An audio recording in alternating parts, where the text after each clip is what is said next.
J'accueille avec grand plaisir pour la troisième fois parce que je suis une femme vernie, Audrey Ventura. Donc le petit bijou, le voilà. Ce livre, donc vous pouvez le trouver dès maintenant dans la boutique. Audrey, alors dis-nous un petit peu. Alors déjà présente-toi parce que tout le monde te connaît peut-être pas. Si tu peux te présenter, voilà, ce sera déjà bien. Alors, déjà, je voulais te remercier de m'avoir invité, de ton soutien inconditionnel depuis le début. Vraiment, merci Fiona, et puis du travail que tu fais. Enfin, je merci. Et puis, merci à tous. Bon, je vous vois pas, je ne sais pas, mais merci d'être là en tout cas. Voilà. Alors après, faut donc, je suis Audrey Ventura, je suis coach en comportement, coach personnel en comportement. Je travaille sur toutes les problématiques, mais la vie a voulu que je sois, par la force des choses, plus souvent avec des chiens agressifs qu'avec d'autres chiens, même si j'ai aussi des chiots, j'ai aussi des chiens qui sont craintifs, j'ai aussi, mais souvent, la vie a fait que voilà, je suis souvent avec des chiens qui sont agressifs et qui après ne le sont plus. Donc ça c'est au terme d'un travail, hein, pas avec, je ne suis pas Dumbledore. Au terme d'un travail, voilà. Donc et j'ai écrit du coup 3 livres et je donne des formations, des conférences. Et j'anime une page qui s'appelle Sino Consulte sur Facebook. Tu es basée sur où? Grâce à vous tous qui êtes là. Tu es basée sur quelle région? À Valenciennes, dans les Hauts-de-France. Ok. Voilà. Tu fais de la visio aussi? Alors, Des mes rendez-vous en visio? consultations sont données en visio dans tous les pays francophones depuis maintenant 10 ans.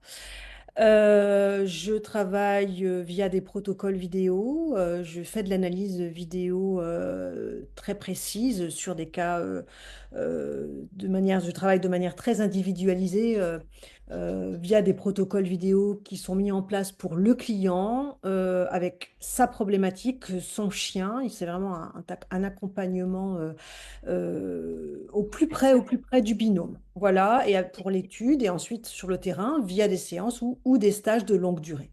Ok. Pourquoi ce troisième livre et pourquoi ce thème en fait donc de cette comparaison entre le chien et les enfants? Alors, le livre est dédicacé à ma fille et à ma chienne, et je dis à Vita et Scar, qui m'ont presque tout appris. Et en fait, quand on élève un chien et un enfant, on fait forcément à un moment donné, euh, on voit des similitudes.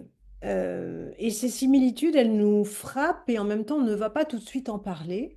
On va s'interdire d'en parler parce qu'on a toujours cette menace de l'anthropomorphisme, d'être accusé d'anthropomorphisme. Et à un moment donné, il y a quand même quelque chose qui s'impose à nous quand on a des enfants et quand on a éduqué des chiens et quand on a élevé ses propres chiens. C'est qu'il y a quand même énormément de choses qui se recoupent. Alors, le propos n'est pas de dire chien égale enfant, enfant égale chien, hein, ce serait ridicule. Le propos est de dire que, il y a des analogies dans l'éducation et dans les principes d'apprentissage qui sont vraiment intéressants parce qu'ils sont vraiment de nature à améliorer la relation avec le chien, à l'éduquer de manière développée, de le voir de manière développante aussi.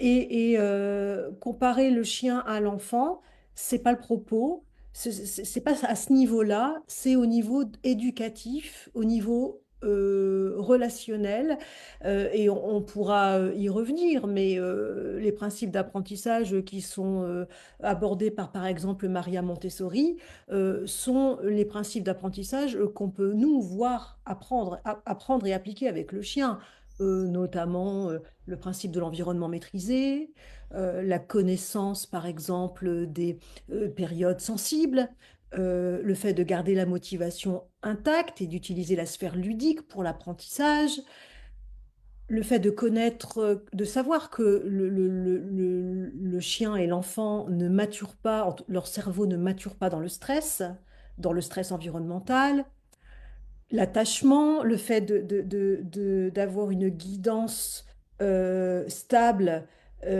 qui ne soit pas autoritaire pour pouvoir accéder à l'autonomie, bon, et d'autres, et plein d'autres. Et tout ça, ce sont les lois de l'apprentissage et de l'éducation de l'enfant.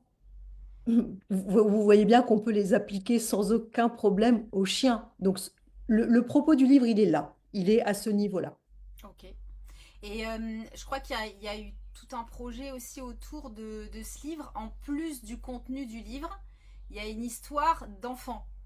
Oui, bah oui, parce que plus j'écrivais et plus j'en parlais avec Romain, qui est mon conjoint, plus il nous est apparu à un moment donné que c'était important que le livre soit illustré par des enfants. Alors, une fois que cette idée a germé, on l'a gardée et après, il fallait voir comment, concrètement, comment faire. Moi, j'avais été contactée déjà à l'époque de la sortie du jeu éducatif Le chien, cet animal qui nous échappe, Oui. par Fabrice Ligny, qui est le président de l'Association belge des pattes et des classes, et qui a un projet pédagogique qui s'appelle Refuge et Tableau Noir en Belgique. Il est, lui, professeur de philosophie, via son association, il met en place du matériel pédagogique dans les écoles pour que les instituteurs soient en mesure de sensibiliser les enfants euh, à l'éthique animale. Pas seulement le chien, mais l'éthique animale en général. Bon. Et il m'avait contacté à l'époque du jeu. Voilà. Et j'ai repensé à lui au moment où il s'est agi d'illustrer le livre. Je me suis dit, tiens, je vais recontacter Fabrice Oui. Ligny. Oui. Voilà. Et je lui ai proposé le projet. On a fait une visio et il a été emballé, mais tout de suite, avec plein d'idées.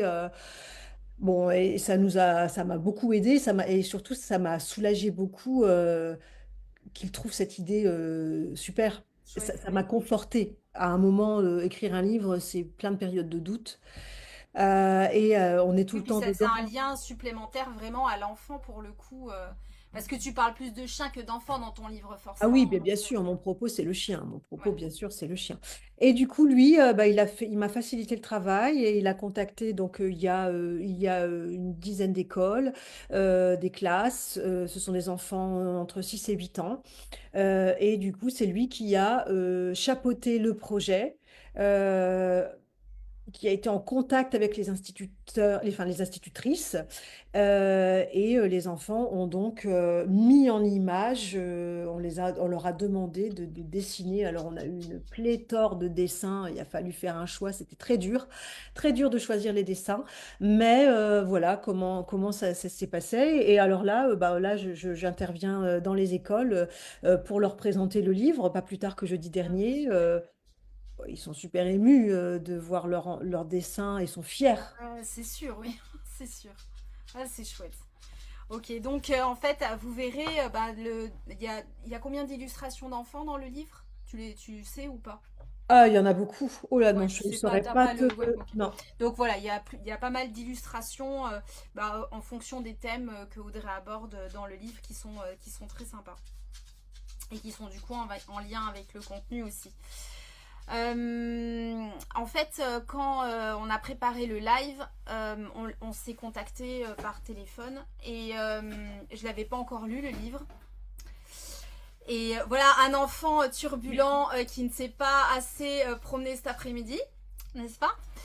Je vais le foutre au coin, ça va pas faire deux. Naturel chez nous. Voilà, donc on a discuté tout ça. Moi, j'avais pas encore lu le livre, donc du coup, voilà, on a un petit peu parlé du sujet, mais je savais pas comment on allait articuler le live. J'ai pris le temps de lire le livre, bien sûr, et ensuite j'ai noté des mots dans ce livre qui sont sortis du livre en fait. Et j'ai proposé à Audrey qu'on parte sur ces mots-là et que elle me dise à quoi ça lui fait penser en rapport avec le livre. Et c'était ok pour elle. Donc on va partir là-dessus. voilà, avec des mots que j'ai pris du bouquin, qui pour moi sont un peu phares et des thèmes que Audrey aborde dans le livre qui sont redondants et un peu phares. Il y en a sûrement d'autres que j'ai pas mis, que vous aurez en le lisant certainement une autre vision que la mienne, bien sûr. Euh, donc le premier mot, il y en a deux en fait, c'est obéissance et contrôle. Alors, oui, parce que donc ça fait partie d'un chapitre dans ce livre, parce que on est quand même dans une ère où encore souvent, trop souvent, un chien éduqué et un enfant éduqué, c'est un chien qui obéit. Qui est sous le contrôle de son gardien ou de sa gardienne, comme on pense trop souvent qu'un enfant qui ne bouge pas, qui ne s'exprime pas, est un enfant sage et qui est bien éduqué, qui ne prend pas la parole quand les adultes parlent. Oui. Voilà, et avec le chien, bah, même en positif, l'obéissance pour moi n'est pas souhaitable. Pour moi, c'est du contrôle, c'est ce que j'explique donc dans le livre. Ça n'est pas parce qu'on a des récompenses dans les mains qu'on est légitime à tout passer sous le coup de l'obéissance en positif. Quand on me dit oui, mais c'est de l'obéissance en positif, c'est pas possible. Faire obéir de manière positive. Bon, j'y crois pas trop et puis on intervient beaucoup trop sur les comportements sans se soucier pas assez de ce que le chien ressent, comme s'il était un peu façonnable sous prétexte qu'on a des croquettes, une balle. On va pouvoir faire au chien tout ce qu'on veut et l'aborder vraiment par le prisme du comportement. C'est le behaviorisme pur et dur, hein. C'est-à-dire, j'ai bien compris comment on fait, donc je vais bien façonner mon chien et je vais bien l'amener là où j'ai envie de l'amener, mais on passe à côté et ça n'est pas parce qu'on lui parle gentiment, ça n'est pas parce qu'on a des croquettes ou une balle dans les mains que ça rend la chose plus éthique. Parce que on passe à côté quand même de toute la sphère d'initiative du chien, de qui il est, et puis se demander déjà est-ce qu'il a envie qu'on lui fasse faire ça, parce que faut pas se leurrer, hein, un chien quand il a 5 mois, si on a des croquettes dans les mains, il va faire un peu tout ce qu'on lui demande, hein. Et si c'est pas le cas, on va tout de suite s'inquiéter. Oh là là, il obéit pas. Oh là là, je suis tombée sur un têtu. Oui. Alors que bah, moi, je trouve que si un 5 mois, on veut pas des croquettes et qu'on veut pas obéir, bah, je trouve qu'on a raison. Et voilà, et du coup, Tu veux euh, dire que c'est un peu l'obéissance, ça pourrait éteindre un peu la personnalité de l'individu? ah ben, je pense que ça éteint. Je pense que ça éteint et qu'on passe à côté de la relation qu'on pourrait avoir avec le chien. Euh, oui, ça éteint. Et puis, on ne peut pas vouloir d'un côté que le chien, on parle beaucoup d'autocontrôle, contrôle et autocontrôle, c'est antinomique, hein. On ne peut pas vouloir d'un chien qu'il sache se contrôler, prendre de bonnes décisions, qu'il soit plein d'initiatives, mais l'avoir éduqué sous le coup de l'obéissance, c'est absolument impossible. C'est contradictoire. On ne peut pas demander au chien de faire le grand écart. À partir du moment où on élève un chien dans l'obéissance, on lui enlève la sphère d'initiative, on lui enlève en plus beaucoup ce qui relève de l'analyse, parce que le chien, enfin, on va avoir besoin de tout lui dire. En gros, c'est très fatigant et au bout d'un moment, ça ne va plus marcher, hein. C'est quelque chose qui marche à court terme, qui est très rapide, on obtient vite des résultats, mais sur le long terme, c'est compliqué, ce n'est pas pérenne. Et alors là, c'est une voie quand même pour la réactivité, hein, parce que on ne travaille pas avec les émotions, hein. Avec l'obéissance, on ne travaille pas avec les émotions. On travaille avec le comportement uniquement et pas la sphère subjective du chien. Et du coup, on a quand même tendance à penser, enfin, à confondre extinction et éducation. C'est-à-dire que si le chien bouge pas, s'il aboie pas, s'il ne fait pas, il est éduqué. Et l'enfant, s'il parle pas, si l'enfant ne bouge pas, si l'enfant se tait, quand les adultes parlent, si les enfants, il est éduqué. Moi, je les trouve éteints. Voilà, donc après, on peut en discuter longtemps. Il y a des gens qui ne tolèrent pas, par exemple, qu'un enfant prenne la parole ou qu'un chien se Mais après, évidemment, il y a un cadre dans tout ça et je pense qu'on va Oui, en on va y parler parce revenir que le but après. n'est Oui, pas oui. non plus de les laisser Oui, faire oui, tout ce oui, oui. qu'ils veulent, Oui, hein, oui, de toute j'aime- façon, oui, c'est quelque chose dont tu parles dans le livre aussi. Enfin, rester là, voilà, c'est pas, c'est justement pas le. J'avais envie de le mettre ce mot-là, mais je l'ai pas mis parce qu'après j'avais peur que ça fasse trop. Mais c'était aussi laxisme. Tu parles pas de laxisme non plus, mais c'est quelque chose qu'on va voir un tout petit peu après et qui est bien expliqué dans le livre. C'est qu'elle dit pas. En fait, elle est pas en train de dire que on laisse tout faire aux chiens, en fait, Non, justement. C'est sûrement justement pas. pas ça. Mais là, tu parles de comment, du coup, on peut mêler de l'éducation. On peut avoir un chien qui est socialement ok dans notre quotidien d'humain, sans forcément avoir d'obéissance. Oui? Ah oui? Bah écoutez, écoute, bah, j'ai écouté toi et puis ceux qui m'écoutent, je ne sais pas que. Vous Mais pourrez poser des questions après, hein, pour le moment, je l'ai pas dit. en tout Je cas, vous c'est comme ça donnerai que tout déroulé et après vous pourrez poser des questions si vous souhaitez. c'est comme ça que je travaille avec mes clients et ça se passe très bien avec les chiens de mes clients et surtout avec les chiens qui ont des difficultés émotionnelles. Ce n'est certainement pas avec l'obéissance qu'on apaise un chien agressif. Certainement pas, c'est ridicule. Et si ça ne marche pas avec un chien adulte, imaginez, enfin si ça marche avec un chien adulte, je veux dire si on arrive à apaiser un chien adulte agressif en le laissant tranquille, imaginez où est-ce qu'on peut amener un chiot qui n'a jamais été euh, suractivé par des demandes, les ordres de base. Assis, couché, dès que le chien arrive, assis, couché, donne la patte. J'ai- Mais on en fait quoi après de ça? Ça n'a aucun intérêt. Et alors, du coup, moi, je compare un peu, là, pour le coup, notre attitude par rapport à l'enfant et notre attitude par rapport au chien. Autant avec l'enfant, on pêche par adultisme, hein, en dominant l'enfant par adultisme, hein. Et puis avec le chien, bah, c'est de la dominance. On est au-dessus du chien. On va lui donner des ordres. Un chien, ça obéit. Euh, une autre notion qui est la suite un petit peu de tout ce chapitre autour de la remise en cause de l'obéissance et du contrôle sur le chien. Là, elle a résumé, Audrey a résumé en 10 minutes, ce qui prend quand même un bon chapitre. Hein, donc, évidemment, elle aborde d'autres notions, exemples, etc. Ce qui vient ensuite, c'est un mot que j'adore, moi, c'est animalité. Oui, alors moi aussi. Moi, j'aime l'animalité, j'aime cette notion dont on peut parler pendant des jours et des jours. C'est un sujet philosophique, mais en plus qui est très ancré dans le réel, qui est très actuel. L'animalité, c'est vraiment quelque chose qu'on a tout intérêt déjà, nous, en tant qu'humains, à aller rechercher, à aller reprendre notre animalité. Laisser les enfants être des animaux aussi. On est des animaux, rappelez-vous de ça. Mais ça pose la question. Enfin, je pose cette question, c'est que aimer les animaux et aimer l'animalité, c'est pas forcément la même chose. Aimer l'animalité, ça ne va jamais exclure l'animal, mais malheureusement, aimer les animaux exclut trop souvent l'animalité. Alors, on va pas on va dire, avec Audrey Ventura, on fait de la philosophie, mais enfin, ce que je veux dire, c'est que tant qu'on ne reconnaîtra pas chez le chien, je prends le chien, hein, mais on peut l'appliquer à tous les animaux, tant qu'on ne reconnaîtra pas chez le chien ce qui fait de lui une espèce à part entière et différente de la nôtre, et tant qu'on ne préservera pas ça profondément, on ne pourra pas dire qu'on aime l'animalité. L'animalité dérange la plupart du temps. Alors, euh, donne des exemples d'animalité du chien, par exemple.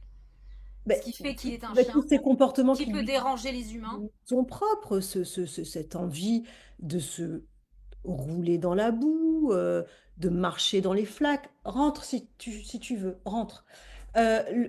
Cette envie de marcher dans les flaques, ce besoin de bouffer de la terre, le fait de ne pas avoir de gêne à être sale, les comportements, parce que ça, c'est quand même quelque chose qui dérange beaucoup de gens, ce côté sale chez le chien, quand on revient, le chien a marché dans la boue, les gens, je vois des fois des personnes qui sont gênées par ça, mais l'animalité aussi du chien en priorité, parce que c'est de lui qu'on parle, c'est son alimentation aussi. Elle est très particulière, ce besoin de mastication, de manger des os, de les broyer, de manger de la viande crue.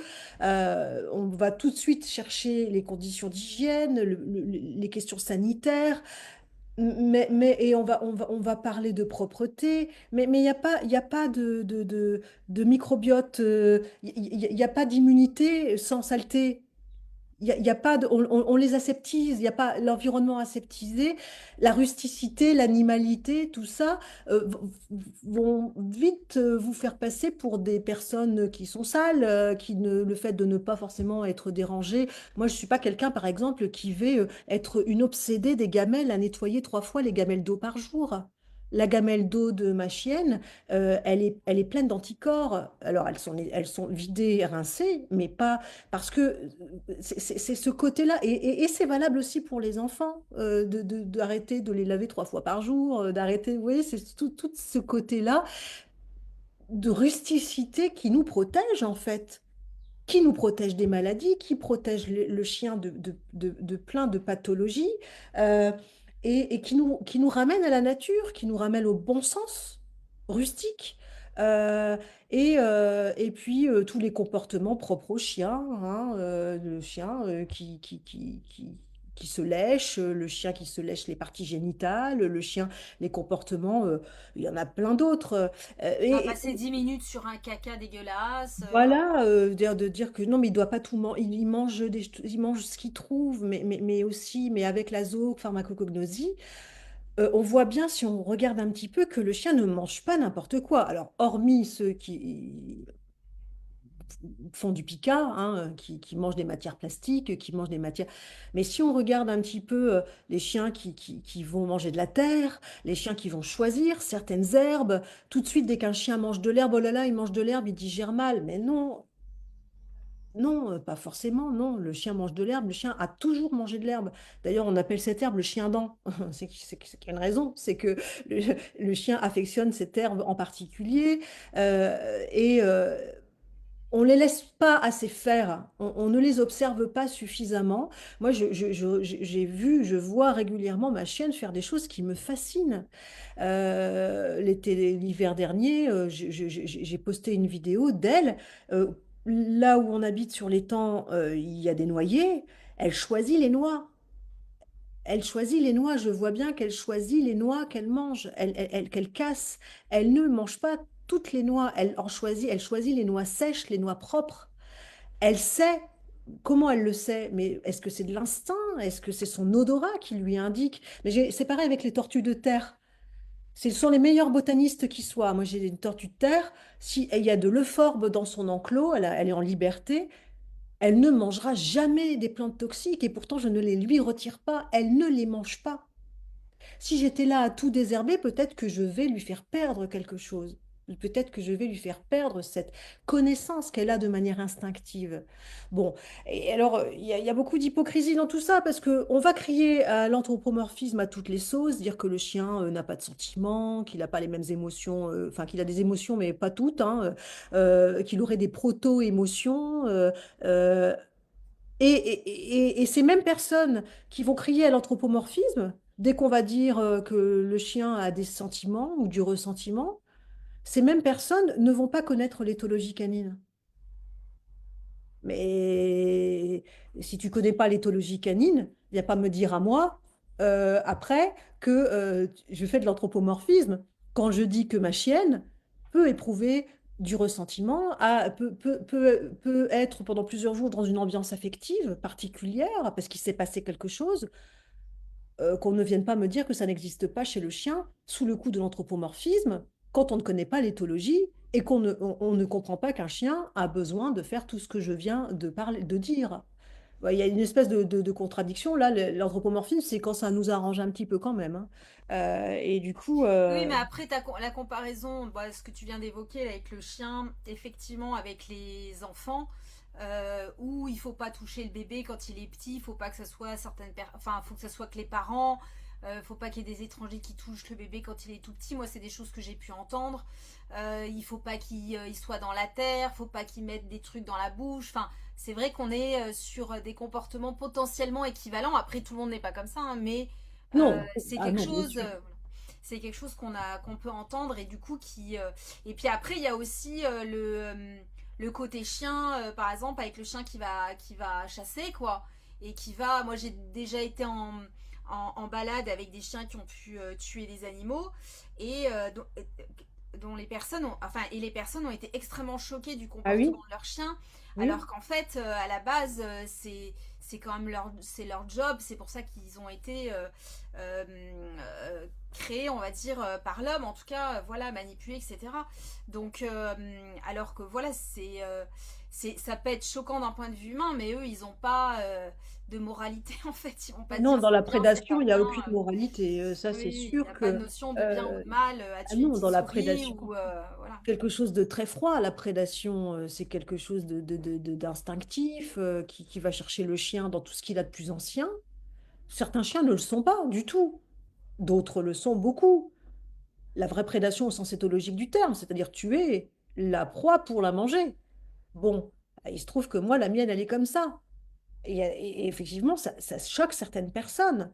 Mais on oublie que c'est un canidé et que le canidé est un prédateur. Il se trouve que le chien domestique, avec la sélection, parfois ne l'est pas du tout. Tant mieux pour les personnes qui ont un chien qui n'est pas du tout prédateur.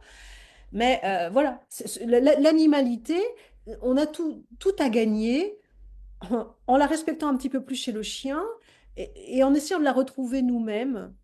C'est un retour aux sources qui fait beaucoup de bien. Et voilà, en gros, parce qu'après, on peut en parler Ça veut pendant pas des... dire qu'on laisse son chien partir derrière tous les chevreuils, ça veut juste Ah dire non, qu'on non, non, accepte non. cette partie de lui Oui, sans voilà. forcément le laisser y aller, Non, hein. non, Je non, mets de je la ne laisse nuance, pas ma voilà. chienne chasser. Voilà. Le mot suivant, c'est étiquette. Vas-y, Tu as choisi les mots. plus fière de toi. Non, étiquette, je me rappelle. Heureusement, j'ai repris il y a pas longtemps pour me rappeler de tout. C'était un peu les étiquettes qu'on pouvait mettre sur les chiens, sur les personnalités de chiens Oui, ouais, bah oui, ou même des étiquettes négatives. oui. Bah alors, Le ouais, chien est résumé parce que il est réactif. Donc il vient voilà. juste lui, ah bah lui il est réactif. C'est tout ce qu'on va retenir du chien quoi. C'est ça. Bah, c'est-à-dire que je me suis souvent trouvée dans la situation de défendre, par exemple, la bonne santé mentale du chien. En ce moment, moi, je vais parler de ce qui est actuel. Mon bouquin, là, vient de sortir, enfin, va sortir. Enfin, du coup, toi, tu l'as déjà, mais la bonne santé mentale du chien. Aujourd'hui, on est dans une ère qui pathologise absolument tout. On veut absolument chercher un trouble qui expliquerait tout. Mais non. En fait, et je me retrouve souvent à dire aux gens, mais non, mais c'est non, c'est normal, il va bien. Enfin, je défends la santé mentale du chien, moi, qui suis du coup comportementaliste et je me dis, mais c'est pas un trouble du comportement, ça. C'est pas. euh, et on a tendance à trouver ça aussi avec les enfants. Il faut quand même le dire, que c'est comme si, en fait, comme si on voulait trouver un trouble. Mais même chez nous, il y a même des adultes qui font ça, qui pourraient tout expliquer puis nous dédouaner. Et chez le chien, je trouve que depuis, allez, bien 3 ans, j'ai régulièrement des personnes en études qui, euh, qui pathologisent les émotions, qui pathologisent le fonctionnement du chien. Mais euh, chercher un trouble, comment dire, c'est comme si on voulait avant tout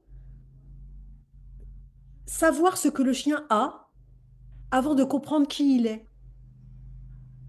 C'est comme tous ces parents qui vont très vite aller dire que leur enfant est hyperactif Ou à l'école, on va vite estampiller un enfant hyperactif, comme on va estampiller là en ce moment. C'est pas parce qu'un chien a des troubles de l'attention et qu'il est impulsif qu'il est, qu'il a un TDAH. Et on est dans une ère comme ça où je trouve qu'on va trop vite chercher des troubles avec des autodiagnostics ou avec des diagnostics en ligne, avec on lit des choses quand on ne demande pas à ChatGPT. Et du coup, on se retrouve avec des situations parfois qui sont ubuesques où bah, on oublie que c'est l'ajustement environnemental qui va aider. Et alors là, pour le coup, surtout si le chien est neurodivergent, c'est l'ajustement environnemental. Et c'est valable aussi pour les enfants. Sans ajustement environnemental, et la recherche le prouve, les études le montrent, que d'ailleurs c'est tout le débat de la société, c'est que euh, la société doit s'y mettre hein, pour aider ces enfants, ces gens, ces chiens qui sont... mais ça n'est pas une pathologie, c'est un développement naturel humain et du cerveau, c'est une évolution, mais ça n'est pas... Et il y a un excellent article que je vous invite à lire, qui est d'ailleurs dans le livre, hein, dans la documentation, hein, d'une journaliste je vais retrouver son nom, qui s'appelle Elena Mélude, son article s'appelle Une différence pathologisée sous contrainte sociale. Et elle parle donc de toutes ces études, de cette quantité d'études qui montrent que l'amélioration des conditions environnementales chez l'enfant et chez les adultes vont aider dans les difficultés, mais de ne pas étiqueter aussi vite et de ne pas ranger dans des cases comme si, en fait, parce que je trouve que c'est dangereux et qu'on est dans ça aujourd'hui avec les gens et l'enfant, avec les humains et l'enfant, c'est que la société se dédouane. Comme si elle disait, mais c'est pas, c'est vous qui êtes, vous n'êtes pas normal. Et nous, c'est pas notre problème. Mais et ça n'est pas vrai aujourd'hui. Alors, on a cette tendance d'un côté à très vite aller en besogne et à étiqueter tout de suite, pathologiser des comportements qui sont en fait normaux et qui sont liés à un dysfonctionnement environnemental et parfois à un problème relationnel. Et du coup, cette tendance-là, qui est un peu comme une dérive, pour moi, va quand même, je trouve pas le mot, mais d'évaluer et les personnes qui ont véritablement un chien qui est dans l'aspect autistique, par exemple. C'est vraiment, c'est je trouve qu'on est beaucoup dans tout ça aujourd'hui, de mettre des étiquettes comme ça, hyperactif, TDA, TDAH, agressif, alors pas forcément dans la neurodivergence, mais réactif, agressif, mais il n'est pas agressif, il communique comme un chien en fait, et que quand ça lui plaît pas, bah, il intensifie ses comportements et à un moment donné, ouais, il peut montrer les crocs, mais peut-être qu'avant il a fait des choses et qu'aujourd'hui, dire de lui qu'il est agressif, bah, c'est peut-être le stigmatiser et augmenter aussi ce risque d'agressivité. Donc, bon, je suis, j'ai peur qu'on réduise les êtres, quels qu'ils soient, à leurs faiblesses, parce que souvent, les faiblesses sont aussi des points forts.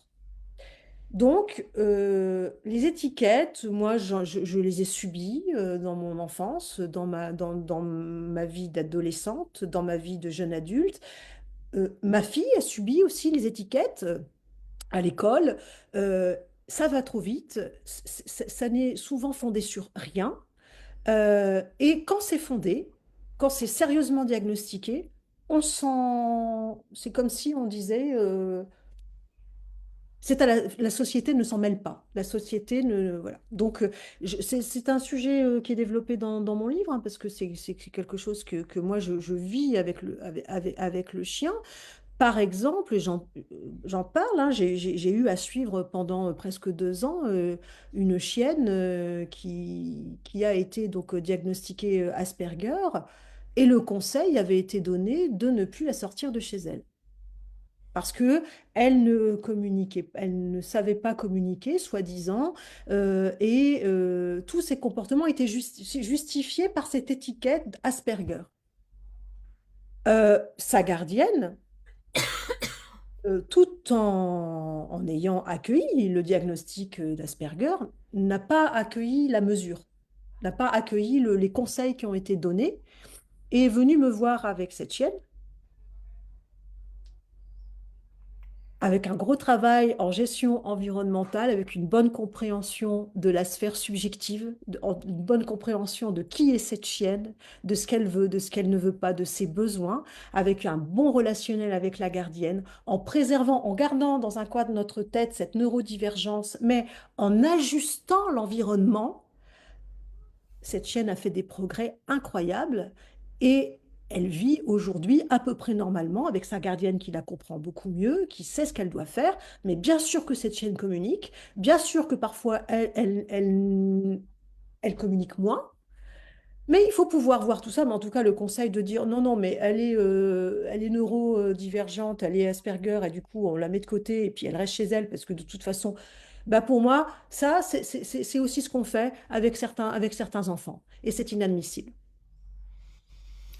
On enchaîne avec la maltraitance. Là, j'avais mis violence, mais tu évoques la maltraitance des chiens comme la maltraitance des enfants. En tout cas, tu la mets en relief dans un chapitre. Oui, alors c'est pas moi qui, enfin, je pars du colloque qui s'est organisé en 2023 sous le titre Qui bat son chien, bat les siens. C'est un titre qui a choqué beaucoup. C'est un colloque qui s'était organisé à Paris et pour rendre compte de la violence à l'encontre des animaux comme un baromètre potentiel de la violence familiale. Ce colloque a fait des petits hein, et parce que le propos était de dire qu'il n'existe qu'une seule et même violence. Bon, nous, on est en retard. L'Irlande, l'Écosse, l'Australie, le Canada, l'Autriche sont bien en avance par rapport à nous depuis longtemps. Ils ont bien compris que le chien, les animaux sont un baromètre de la violence familiale. Au moment où j'écrivais mon livre, la défense de l'animal, qui est une confédération nationale qui regroupe 250 ou 280 je ne sais plus, associations et refuges ont signé des protocoles de coopération avec le parquet général de la Cour d'appel de Toulouse pour justement renforcer la lutte contre les violences familiales euh, euh, en, sous cette, en reprenant donc ce titre de ce colloque, Une seule et même violence, pour faire en sorte que le chien domestique ou l'animal domestique, ou enfin, le chat, l'animal, ne soit plus un objet de chantage euh, de la part du conjoint violent pour faire en sorte que la femme victime reste à la maison. Parce qu'on oublie souvent qu'une fois que les enfants ont été mis en sécurité, ou s'il n'y a pas d'enfants, l'une des raisons pour lesquelles les femmes violentées restent chez elles, c'est la présence de leur animal, qu'elles ne veulent pas laisser parce que à cause du chantage, à cause des menaces de Du risque de représailles, mort, en fait. Hein, sur le chien. Et alors, le protocole permet l'accueil urgent donc des animaux du foyer pour qu'ils ne soient plus l'objet de chantage. Ils vont être recueillis pour que la femme puisse quitter le foyer. Donc ça, la Cour d'appel de Toulouse, pour le coup, là, est vraiment, c'est vraiment visionnaire. Hein, c'est précurseur en France. Le 24 septembre 2025, donc j'ai les dates, j'ai quand même noté quelques dates parce que tout retenir, c'est le procureur général d'Aix-en-Provence, donc qui s'appelle Franck Rastoul, qui a déclaré qui bat son chien bat sa femme, qui bat sa femme bat son chien. Il demande au parquet dépendant de la cour d'appel d'Aix-en-Provence de mener des enquêtes sur les violences domestiques pour répertorier les foyers où les enfants et les femmes sont battus pour partir des animaux, ce que font déjà depuis longtemps le Canada, l'Australie, les pays que j'ai cités tout à l'heure. Donc ça, c'est développé dans le livre de manière bien plus précise hein, que là, parce que là, Oui. je bégaye un peu et je fais appel à ma mémoire, mais tout est parti de ce colloque de 2023 qui a mis au même niveau la violence de l'enfant et la violence animale. en disant que le chien est un baromètre et que là où il y a maltraitance animale, il faut aller investiguer dans le foyer parce que très souvent, alors, pas toujours, mais très souvent, les enfants sont violentés. Ou si c'est pas les enfants, c'est la femme ou les deux. Alors, on enchaîne avec l'éducation positive et cadre éducatif. Donc là, c'est un peu le... Au début du livre, tu parles de l'obéissance et du contrôle sur le chien. Et tu reviens là sur ce chapitre-là, tu parles C'est bon, de l'importance du cadre. j'ai. Oui, l'importance du cadre. Alors, parce que on entend souvent que l'éducation positive est laxiste. Mais ce laxisme n'est pas lié à l'éducation positive elle-même, parce que dans l'éducation positive, il y a éducation. Ce laxisme, il est lié à la mauvaise compréhension par certains gardiens et certains professionnels de ce que c'est l'éducation positive. Qui ne dit mot consent? Il n'est pas possible d'ignorer des comportements. Ignorer un comportement, laisser un chien adopter un comportement à répétition, c'est y consentir. Et le chien va se construire avec ce comportement qu'on ignore. Ça n'est pas possible. Et c'est la voie ouverte vers plein de problèmes. Le, L'éducation positive, ça n'est pas ça. On est aujourd'hui tombé dans le paroxysme inverse du contrôle où le chien n'avait plus le droit de respirer, où c'était l'obéissance à toutes les sauces, la dominance, la hiérarchie. On est arrivé dans l'inverse, complètement l'inverse, où le chien est en roue libre, ses comportements désagréables sont ignorés, on regarde ailleurs. Le chien a le droit de tout et il fait ce qu'il veut, peu importe le dérangement qu'il va occasionner sous prétexte d'éducation bienveillante. Mais c'est pas du tout bienveillant, c'est pas du tout. Déjà parce que si un chien euh, acquiert la conviction que ce qu'il peut faire enfin, qu'il peut faire tout ce qu'il veut, en gros, il va aussi croire que ce qu'il fait est complètement égal à son gardien. Ça lui est égal. Au niveau relationnel, c'est pas top et ce n'est pas bienveillant. Ça, pour moi, c'est de l'éducation ultra permissive. Ça n'a rien à voir avec l'éducation positive. L'éducation positive, ultra permissive, pour moi, c'est l'absence d'éducation. Tout simplement, c'est le dédouanement total sous couvert de bienveillance à toutes les sauces. On laisse faire. On ne cadre plus, on ne sécurise plus, on laisse des jeunes chiens de 8 mois en liberté totale, se retrouver face à des chiens qui sont attachés, on laisse les chiens envahir la zone personnelle des gens, bah, c'est très mauvais, hein, c'est très mauvais pour l'enfant, c'est très mauvais pour le chien. Du côté de l'enfant, pour le coup, il faut lire Diane Baumrind, hein, qui parle des styles parentaux. Hein, l'éducation ultra permissive est une éducation qui, à l'âge adulte, crée des dépressions, une difficulté à s'ancrer dans le réel, dans la vie adulte, tout simplement parce qu'on est trop nostalgique de cette période où tout nous était acquis, où rien ne nous était refusé, où on nous laissait tout faire et où on était toujours adoubé. Mais un jour arrive l'âge adulte et on se retrouve en face de personnes qui n'ont pas du tout l'intention de se comporter comme nos parents. Et là, c'est difficile. Et ça crée des dépressions. Chez le chien, c'est pareil. Ça ne durera pas. C'est peut-être sympa à 8, 9 mois, 10 mois, mais quand le chien commence à entrer dans l'âge adulte et qu'il se retrouve face à des adultes qui ont été éduqués autrement, là, c'est dur parce qu'il va devoir faire face au refus de l'autre. Il va devoir faire face au désintérêt aussi de l'autre.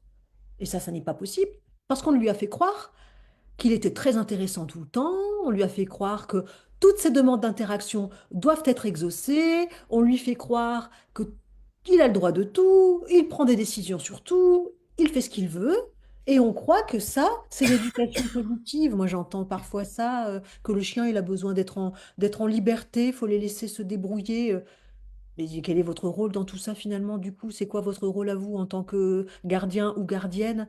Si votre chien de 8 mois est en liberté comme ça et que vous arrivez, vous êtes 50 mètres derrière et que vous ne voyez même pas ce qu'il fait, qu'est-ce que c'est que ça? C'est ça? Non, ça n'est pas l'éducation positive, non? L'éducation positive, elle met des limites. Elle met des limites.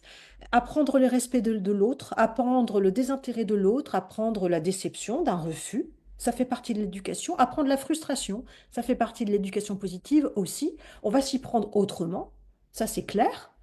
Mais l'objectif est le même, c'est que le chien tolère la frustration parce qu'elle fait partie de la vie, comme l'enfant aura besoin d'apprendre la frustration d'un échec, la frustration d'un refus, d'un désintérêt, la frustration d'une impossibilité tout simplement environnementale, un empêchement.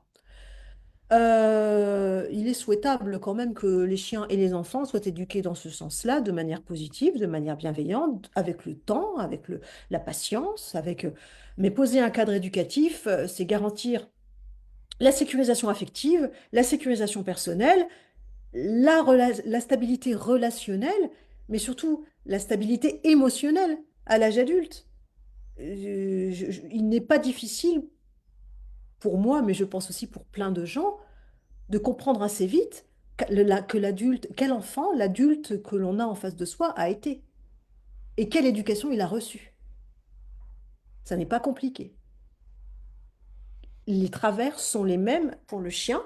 Je les vois tous les jours, moi qui suis quand même souvent avec des chiens qui ont de grosses difficultés émotionnelles, mais c'est à travers la relation et à travers l'investigation, l'analyse systémique, et puis tout le mindset du chien, de comprendre sa subjectivité, qu'est-ce qui se trame dans la relation, qu'est-ce qu'on lui a fait croire pour qu'il devienne comme ça, qu'est-ce qu'on lui a fait croire. Et à l'âge adulte, c'est difficile quand euh, on nous a fait croire quelque chose, mais on prend conscience qu'en fait, bah, ça va plus être possible. On se retrouve très très frustré parce que ce qui était possible avant et qu'on nous autorisait parce qu'on était jeune, on sait très bien que les chiens entre eux vont tolérer certaines choses des chiens jeunes, mais terminé après. Mais c'est comme nous en fait. On va tolérer de la part d'un ado, même si ça n'est pas le nôtre. On va tolérer, on va fermer les yeux, on va prendre sur nous, on va pas apprécier, mais à l'âge adulte, on ne laissera jamais un adulte se comporter comme ça. Jamais. Et pour les chiens, c'est pareil. Donc le cadre éducatif, il est important et le cadre éducatif, enfin l'éducation positive n'exclut pas le cadre éducatif. En aucun cas. Et alors là, je veux bien qu'on vienne m'apporter les arguments contraires. La notion suivante, c'est une expression que tu utilises, ça fait même le titre d'un chapitre, je crois, qui s'appelle la veille. Oui, la, oui, la veille, moi j'appelle ça comme ça, mais ça n'est pas un terme consacré du tout, hein. C'est moi qui j'aime bien mettre des mots. C'est une présence rassurante, c'est une guidance ancrée et assumée d'un gardien ou d'une gardienne qui s'inscrit dans la vie de son chien comme un accompagnant fiable, là, ancré. Et le chien le sait. Le chien le comprend vite. On peut dire la veille, on peut dire la guidance, on peut dire le leadership. Moi, j'ai pas de problème à parler de leadership. Moi, quand je parle de leadership, je sais de quoi je parle, hein. Je ne parle pas de dominance, je ne parle pas de violence, de brutalité, d'autoritarisme. Quand je parle de leadership, je sais de quoi je parle. Euh, cette guidance nécessaire au chien domestique, tellement nécessaire et qui lui manque tellement de plus en plus. Le chien domestique manque de guidance, de cette veille, cette attitude attentive qui indique au chien, je suis là. Je vois ce que tu fais, mais aussi, je suis là pour toi. Je suis là pour te rassurer. Je serai toujours là pour te montrer la voie, pour voir si tu prends la bonne, pour t'accompagner, pour te permettre de prendre des décisions, parce que si je te laisse pas prendre des décisions, il n'y a pas de danger que tu en prennes des bonnes. T'en prendras peut-être des mauvaises, mais je serai là. Comme avec un ado, je te laisse faire, on en parle, tu fais tes choix, et puis, mais je suis là. Et c'est et c'est toujours ça, c'est cette veille, le fait de sentir qu'on n'est pas seul. Ça, c'est l'éducation positive. C'est ça, c'est cette veille qui n'existe pas suffisamment parce elle s'oppose à un laxisme décomplexé qui croit que c'est ça l'éducation positive. Et je regrette ça parce que je me dis, qu'est-ce qu'on a mal expliqué? Qu'est-ce qu'on a mal expliqué pour que les gens croient ça, croient que c'est ça qu'il faut faire avec le chien? C'est donc créer un espace de sécurité psychologique pour le chien, et de sécurité psychologique et de sécurité environnementale, où il va pouvoir se développer sereinement, en confiance, tout en sachant qu'on est là. Hein. Moi, j'aime bien avec les jeunes chiens, quand on est dehors ou avec les chiots, quand je vois que, il y a une réflexion, une analyse, une observation, un regard au gardien, le gardien qui sourit, et le chien y va, une espèce de... Et on n'a pas besoin de faire plus que ça, une espèce de confiance qui se crée entre eux et qu'on est là pour les amener. Enfin, on est là pour les... Je considère qu'on est là pour ça, pour les amener à ça. Sinon, c'est du blabla, c'est- c'est du coaching qui se tâte le pouls. Enfin, moi, faire obéir un chien, ça ne m'intéresse pas. Et donc, voilà, ce sont des repères, en gros, des repères, des règles justes et justifiées, parfois que le chien comprend très bien parce qu'elles sont ancrées dans l'environnement, elles ont du sens. Hein, tu vois très bien de quoi je parle. Tu vois très bien, le chien comprend très bien les règles quand elles sont justes et justifiées. Par contre, donner des règles pour donner des règles, le chien n'est pas idiot, il ne les appliquera pas. En fait, ça me fait penser forcément dans ce type de notion, ça amène un peu à l'introspection quand même. Et de toute façon, nos chiens nous amènent, enfin moi je trouve peut-être trop, mais à se poser des questions sur nous-mêmes parce que pour être un gardien fiable, faut être, comme tu dis, ancré, ben faut l'être réellement. En fait, je veux dire, tu fais pas semblant de l'être pour le chien, quoi. Faut l'être vraiment fiable et ancré. Et ça nécessite de penser à l'être et arriver à l'être. Moi, il y a des situations où je suis pas toujours une gardienne fiable et ancrée parce que j'ai des Et situations. personne ne l'est tout le temps, Voilà. ce n'est pas Mais du possible. coup, ça amène à réfléchir à ça en Oui. fait. Et Voilà, déjà en avoir à- confiance, c'est voilà. déjà... Et c'est super. En fait, je trouve que nos chiens nous amènent aussi à réfléchir sur nous-mêmes. Et il y a vraiment un effet miroir. Moi, je sais qu'il y a des comportements qu'ont mes chiens parce que par moments, je manque de fiabilité dans certaines choses. Et ils prennent. Ils le font un peu à ma place, quoi. Parce que je manque de fiabilité, mais c'est. Voilà, je me soigne. Mais voilà, en tout cas, il y a vraiment dans. Enfin, comme tu dis. Personne n'est parfait et personne n'arrive à la perfection, mais ça amène en tout cas à l'introspection, je trouve, et Mais oui, à vouloir faire mieux, en tout cas, à vouloir faire mais mieux. Ouais. on a tous senti des jours où on n'est pas en connexion avec son chien. On dit, mais qu'est-ce qui se passe? Qu'est-ce qu'il y a? On a envie de dire, mais qu'est-ce qu'elle a? Qu'est-ce qu'elle a aujourd'hui? Bah toi, qu'est-ce que tu as? Demande-toi, toi, qu'est-ce que tu as? Qu'est-ce qui fait qu'aujourd'hui, la connexion ne se fait pas? Pardon. Oui. Qu'est-ce qui fait que... Mais c'est ça, c'est nous aussi, parce qu'on est vivant, on est mouvant, on a parfois des choses, des humeurs, des contrariétés qui font que on s'éloigne de notre chien pendant la journée. Et du coup, bon, mais le savoir déjà, c'est déjà pas mal, c'est déjà faire une introspection, comme tu dis. Mais c'est vraiment important, ces histoires de cadre, tout ça, parce que le cadre, c'est vraiment ce qui va amener la sécurisation et l'autonomie après. Un chien sécurisé, c'est un chien qui va accéder à l'autonomie beaucoup plus facilement. Un chien qui connaît des limites et si on les lui a apprises gentiment, bah, il va accéder bien plus vite au respect de l'autre. Dans la socialité, c'est quand même vachement important. Et ces règles dont on parlait tout à l'heure, les routines, les repères, des règles, un règlement intérieur de chaque maison qui regarde chacun chez soi, mais c'est le vivre ensemble. C'est Oui, comme oui. avec les enfants. Je sais pas, on mange pas de bonbons avant de manger. On n'écoute pas la musique trop forte. T'es pas tout seul dans la maison. Ouais, ce genre de choses avec les enfants, ça tombe sous le sens. Mais bah, voilà, avec le chien aussi, je vois pas pourquoi on donnerait pas des règles à un chien tant qu'elles sont justes et justifiées. La notion suivante, moi j'ai trouvé vachement intéressante, on n'en parle pas trop, je trouve, sur les réseaux, même de manière générale, c'est sur la neutralité. Oui, oui, parce que je travaille beaucoup dans la neutralité. La vertu de l'expérience neutre, pour moi, c'est quelque chose qui n'est pas assez cultivé. Oui. On cherche le tout positif à cause du positivisme. On confond éducation positive et éducation positiviste. Tout doit être ultra positif. Voir un enfant, c'est merveilleux. Voir une voiture, c'est absolument génial. Voir d'autres chiens, c'est fantastique. On exagère la joie, on surjoue avec son chien. Mais on oublie que le premier apprentissage, c'est le chien, c'est le mimétisme. Et surjouer la joie, c'est l'exciter. Et c'est lui faire par mimétisme prendre des émotions qui ne lui appartiennent pas. Et on obtient des chiens excitables. Et après, on va se plaindre que le chien s'excite dès qu'il voit un enfant, dès qu'il voit une voiture, dès qu'il voit des humains, dès qu'il voit le chien être énervé tout le temps, agité. Mais c'est appris, c'est artificiel. Ce sont des chiens excitables et c'est une excitabilité qui est apprise par le comportement humain parce qu'on veut le tout positif. On ne comprend pas que c'est la neutralité qu'il faut rechercher.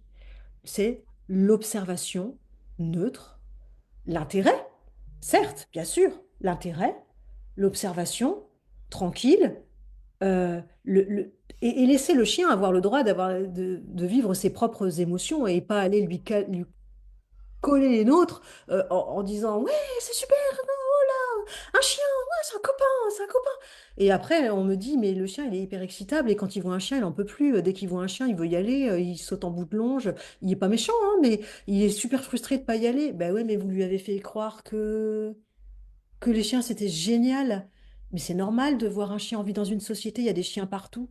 Il faut apprendre la neutralité. La neutralité, c'est pas forcément l'indifférence.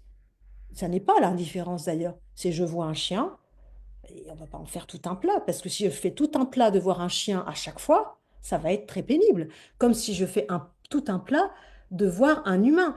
Les chiens réactifs, humains, je ne les rééduque pas dans le super positif de l'humain. Alors pour passer d'un extrême à l'autre, déjà, il va falloir Mm. être vachement doué. C'est la neutralité. C'est des humains, il y en a partout. Je veux juste que tu les tolères et qu'au fur et à mesure, tu apprennes à vivre avec eux en leur présence. On va respecter tes besoins d'espace, tout ça, mais on n'est pas dans le positivisme béat qui excite le chien et qui le sort complètement de sa sphère cognitive et émotionnelle, de tout ce qu'il est capable d'analyser. L'excitabilité apprise, c'est pas bon, hein. Alors ça se désapprend, mais c'est long parce que ça se conditionne. Et il y a des chiens qui sont très, très conditionnés à être énervés tout le temps parce qu'on a été là avec la surabondance de croquettes, le clicker à tout va. Alors, le clicker, moi, je suis pas contre le clicker, mais on ne sait pas faire les choses dans la nuance. On ne sait plus. C'est tout l'un, tout l'autre. C'est le clicker à toutes les sauces, les croquettes à toutes les sauces. On surjoue la joie à toutes les sauces pour absolument tout parce que tout doit être positif. Il faut que le chien soit super sociable.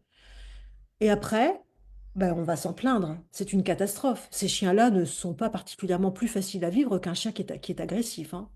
D'avoir un chien qui est Ah oui, oui, excité tout le complètement. temps. Ouais. Ouais. Ah bah oui, non, c'est sûr. Donc, ni C'est très stressé. négativisme, Ouais. ni positivisme, juste la neutralité. Et le chien ressentira les émotions qui lui appartiennent, qu'il a envie de ressentir, dans le calme. Et puis la joie, ce sera la sienne, parce qu'il aura choisi d'être joyeux. Mais non, oui, je suis moi dans l'expérience neutre. Je suis vraiment dans la pédagogie de la neutralité, de laisser au chien ressentir ce qu'il a envie de ressentir. Et si t'as pas envie, bah t'as pas envie, t'as le droit. Il n'y a pas de problème. Un sujet moins sympa, c'est les morsures. C'est quand même un thème que tu abordes dans le bouquin, forcément. Oui, non, en effet, parce que bon là il y a un constat qui est aberrant quand même, hein. C'est que on passe du simple au double au niveau du nombre de morsures déclarées et de la réalité de l'évaluation. Le nombre de morsures par an, qui est de 250 000, est un chiffre qui est largement, un nombre qui est largement surévalué. Parce que ce chiffre se base sur les déclarations. Or, on sait que on passe du simple au double, que 500 ce serait 500 000 morsures par an. Oui, parce Donc, qu'il y en a plein qui sont pas déclarés, tu veux ne dire. sont pas déclarés parce que vont être déclarés. Le cas typique de la déclaration, c'est la personne qui est mordue par un chien qu'elle ne connaît pas. Elle va porter plainte, elle va déclarer la morsure, elle va aller chez le médecin, elle va aller en mairie. On ne parle pas des morsures à l'intérieur du cercle familial. Là, le chien ne sera, il n'y aura pas de déclaration parce que et donc le nombre serait de 500 000 les morsures de chiens sur enfants, donc à l'intérieur de ce chiffre-là, sont de 22 000 par an et encore une fois, c'est sous-évalué. On serait à 100 000 morsures par an sur enfants à l'intérieur du cercle familial. Ce sont les chiffres de l'ANSES, l'Agence nationale de sanitaire, enfin, euh, parce que ça n'est pas déclaré, parce que lorsqu'un enfant est mordu dans sa famille, on ne va pas le déclarer. Et puis surtout aussi, pourquoi autant de morsures à l'intérieur du cercle familial? Parce qu'on est moins attentif, on fait moins attention. C'est le chien de la famille, et on pense que le chien de la famille, il va tout supporter. Et donc, on ne fait pas attention, mais le chien de la famille, bien souvent, il en a ras la casquette des enfants de la famille. On ne fait pas assez attention. Il n'y a pas suffisamment de veille, de cadre, il n'y a pas suffisamment de surveillance des deux. Et puis aussi, pourquoi autant de morsures? Alors, au-delà du fait qu'on ne fait pas, on n'encadre pas suffisamment les interactions, chien-enfant, il y a aussi que la réglementation française, est basée sur une classification raciale absolument ubuesque qui n'est ni réaliste ni suffisant pour assurer une diminution des morsures. On a cru à un moment donné que en disant c'est telle race de chien, on va les empêcher de se reproduire, on va les catégoriser. Aucun effet. Cette loi est inutile, complètement inutile. Et en plus, elle n'est pas réaliste, ça n'est pas la réalité. Il n'y a pas assez de mesures préventives, des mesures qui se situent en aval de l'accident. La prévention, toutes nos mesures en France sont en amont de l'accident. Euh, Déclaration de la morsure, évaluation comportementale chez le vétérinaire et bonjour les déclarations, hein. Les évaluations comportementales. ce- ce- ce- c'est- c'est- Bref. En fait, en prévention, il faudrait mettre en place des choses qui sont proposées dans le livre, hein, des choses qui relèvent par exemple, en donner quelques-unes, la sensibilisation déjà des éleveurs pour des sessions plus éthiques, plus adaptées, plus sécures, vraiment de plus en plus, et puis de faire une Tu veux surveillance. dire d'en parler de façon plus détaillée aux adoptants quand il y a des enfants. Non, de quel chien on place dans quelle famille? Ah, pardon, d'accord, ok, Sensibilisation sur les d'accord. sessions, sur quel chien vous êtes en train de placer dans cette famille avec des enfants. Surveillez les éleveurs qui ne sont pas éthiques et qui placent les chiens sans se soucier de où il va. Ça, c'est une mesure de prévention qu'il faudrait surveiller parce que si cette mesure est prise mais que derrière, il n'y a pas de contrôle, ça, c'est la base, c'est vraiment la base, c'est d'où viennent les chiens. Quel chien a-t-on placé dans telle famille? Et donc ça, c'est vraiment du contrôle, là, d'aller contrôler où les chiens sont placés, quel type de chien, pour quel type de famille. Alors, il y a plein d'éleveurs qui font un boulot formidable hein, Mm. mais ils sont pas la majorité, je suis désolée, je suis désolée. Plein d'éleveurs font un formidable travail de sélection, ils n'hésiteront pas à refuser de placer un chien, et tant pis si la personne tant pis, mais je ne vous céderai pas mon chien, vous n'êtes pas formé, vous n'avez pas les connaissances, le foyer est inadapté. Il y a des éleveurs qui se déplacent chez les personnes hein, pour aller voir la maison, pour aller voir le foyer, pour aller voir... Bon, c'est normal. Vraiment. Et puis, il faudrait mettre en place un chantier d'études des contextes de survenance des accidents. De- Vraiment, un immense chantier où on irait voir dans quel contexte, pour ça c'est préventif. Le profil de chien, ça on le sait le faire. Le profil de la victime aussi, parce que comme je disais là pour le coup dans le premier livre, dans mon premier livre, pour être mordu, pour avoir un accident de morsure, il faut être deux. Et les torts sont bien souvent partagés, quand ils ne sont pas carrément à mettre sur le comportement humain.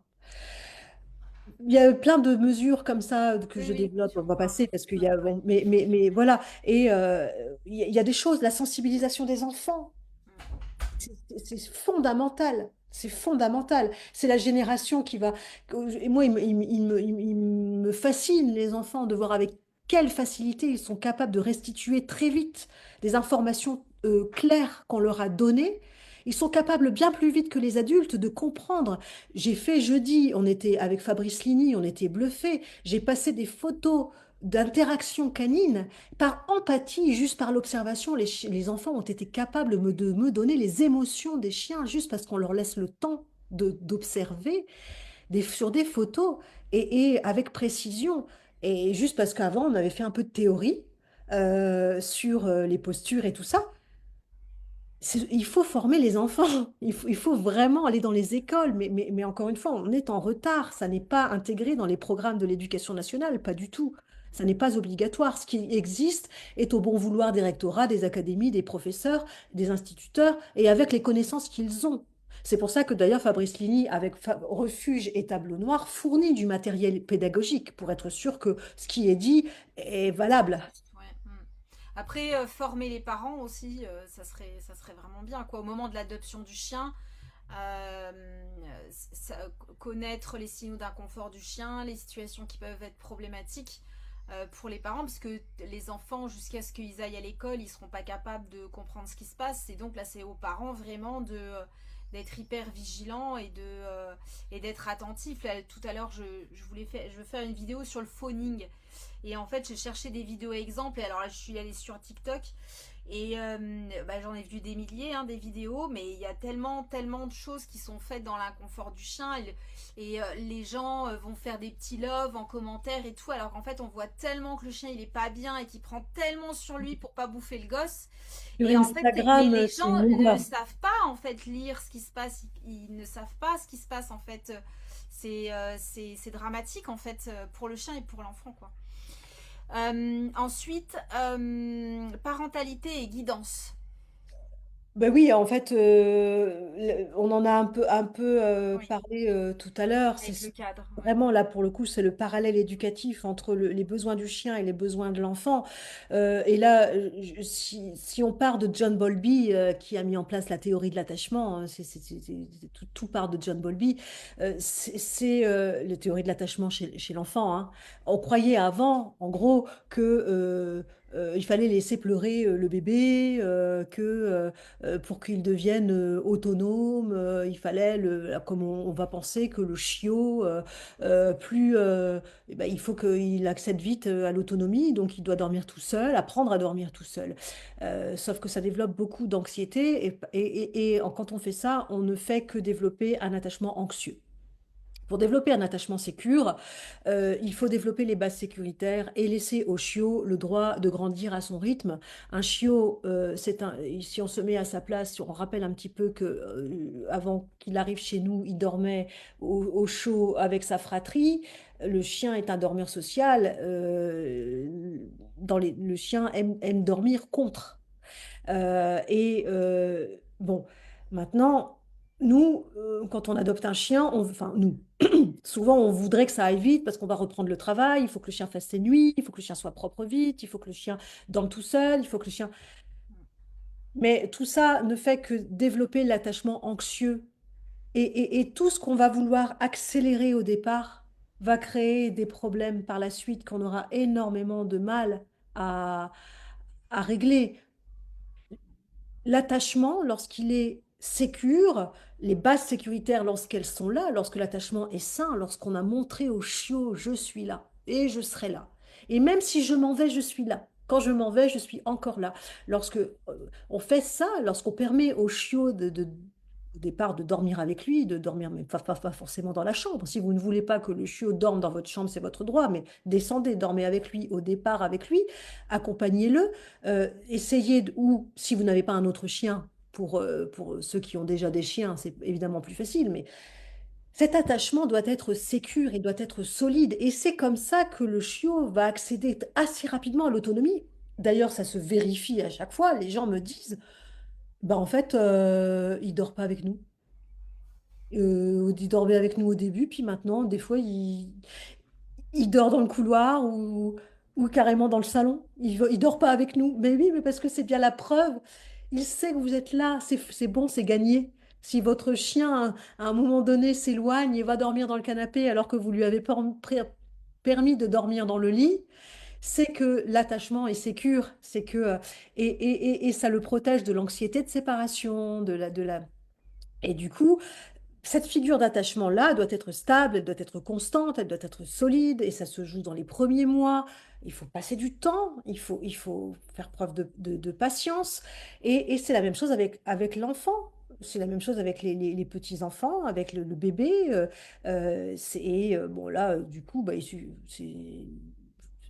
c'est la théorie de l'attachement, les quatre attachements de John Bowlby. Euh, et c'est voilà aussi pourquoi, un peu plus tard, il ne faut pas laisser le chien toujours comme ça en roue libre et faire ce qu'il veut et décider de tout rapidement parce qu'il va se construire sur de mauvaises décisions, des mauvais choix, parce qu'il n'aura pas été accompagné suffisamment. Donc, en voulant accélérer l'autonomie, en disant oui, mais moi je le laisse faire comme ça, il va choisir, il va faire ses choix et puis il va. Mais non, pas du tout. Il n'est pas prêt, il n'est pas prêt du tout, il faut l'accompagner. Il y a un juste milieu en fait. Et là, oui, il deviendra mature et il va accéder à l'autonomie probablement plus vite qu'un autre chien, mais certainement pas en voulant tout accélérer. Sur la fin du livre, enfin sur la dernière partie du livre, t'abordes donc des termes moi j'avais pas encore vu quelque part, qui est l'éducation canine développante. Oui, non, mais c'est parce que c'est pareil, c'est moi. J'invente des mots. J'invente des expressions. L'éducation canine, ça existait déjà, c'est le mot Non, développante, développantes. voilà, qui est une expression que j'avais encore jamais lue quelque part. Bah, c'est tout ce que je viens d'expliquer, c'est le parallèle que je peux faire avec les principes d'apprentissage chez l'enfant. Et là, je vais chercher Maria Montessori, qui est singée beaucoup trop souvent et qui est la plupart du temps méconnue totalement. Sur les réseaux, on parle de Maria Montessori sans n'avoir jamais lu aucune ligne d'elle. J'ai fait Ouais. une publication euh, sur elle. Bon. Euh, Je peux donner plein d'exemples. Maria Montessori parlait du rôle de l'environnement et c'est la gestion environnementale. Le rôle de l'environnement pour Maria Montessori, de l'environnement maîtrisé pour l'enfant, c'est la gestion environnementale que nous pratiquons pour le chien. C'est celle qui va le mettre en situation de bas stress et de pouvoir analyser l'environnement et d'évoluer dans un environnement qui soit sécure émotionnellement et physiquement, bien sûr, mais Maria Montessori l'aborde enfin, le traite pour l'enfant. La motivation, garder la motivation d'un chien intacte. Mais Maria Montessori dit la même chose pour les enfants avec la sphère ludique. Maria Montessori dit le travail de l'enfant, c'est de jouer. Et faites jouer les enfants et vous verrez qu'ils apprendront bien plus vite et de manière bien plus saine et bien plus sûre et bien plus rapide. Je le sais, puisque à titre personnel, ma fille a été déscolarisée et placée dans une école Montessori jusqu'à l'âge de 8 ans. On nous avait prédit tous les malheurs, qu'elle aurait du mal à s'adapter à l'enseignement plus tard, que Maria Montessori c'était n'importe quoi, attention, qu'on les laissait tout faire, qu'ils étaient... je l'ai vécu, je l'ai expérimenté, on a appris des lois de l'apprentissage, on a appris de... La motivation est toujours intacte. Tout est fait pour que la motivation de l'enfant soit là et nous, on le restitue avec le chien. On fait ça pour faire attention que la motivation soit toujours intacte. Sinon, il n'y a pas d'apprentissage, sinon, il n'y a pas d'envie. Et même dans la rééducation, on fait tout.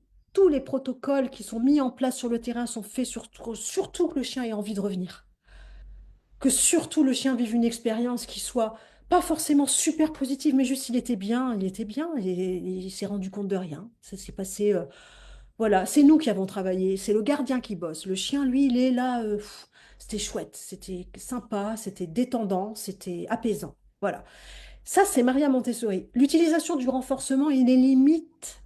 tout ce que Maria Montessori dit du renforcement, et qui a été d'ailleurs confirmé après, Skinner l'a dit lui-même, le renforcement n'est pas un outil éducatif, ça n'est pas une méthode, c'est un outil parmi tant d'autres, mais il n'a pas vocation à développer une morale, il n'a pas vocation à développer une relation, il n'a pas vocation à développer la spontanéité d'un être. Il façonne, il crée du comportement, c'est tout. Ça n'est pas suffisant, c'est Skinner qui le disait, il a été confirmé après par tous les psychologues qui sont héritiers de Skinner, comme Kasdin, qui ont dit attention, le renforcement positif, on peut l'utiliser, mais il a ses limites. On n'éduque pas un être sur le renforcement positif. Donc oui, mais avec des nuances, toujours. Maria Montessori le disait. L'utilisation du renforcement et ses limites, la connaissance des périodes sensibles chez l'enfant, mais c'est la même chose pour nous, pour le chien. Si tu connais pas les périodes sensibles de développement d'un chien, ça va être un petit peu compliqué dans le métier. Et puis, tous ces ancrages, tous ces apprentissages qui doivent être ancrés dans le réel, en tout cas moi j'y tiens beaucoup, je ne travaille qu'en milieu réel parce que Maria Montessori m'a montré, et je l'ai appliqué avec des centaines de chiens, que plus c'est ancré dans le réel et plus le chien apprend et retient vite.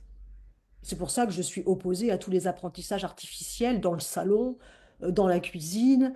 On travaille dans le salon et puis après on voudrait que le chien fasse le grand écart avec le milieu réel. Mais ça ne marche pas. Combien de gens me disent, bah, à la maison il est capable de faire plein de trucs, mais dehors c'est une catastrophe. Mais oui, parce qu'il ne conceptualise pas. C'est le milieu réel, il doit apprendre en milieu réel maîtrisé. Maîtrisé, bien sûr. Et tout ça, c'est la pédagogie Montessori. Et ce sont, alors pas que, il y a plein d'autres. On peut prendre euh, pas Skinner, mince.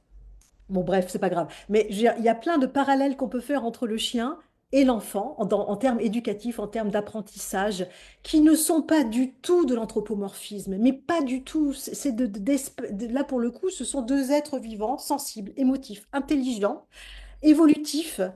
Et du coup, en ça, bah oui, carrément. Et ne pas le voir, pour moi, ça, c'est faire de l'anthropocentrisme.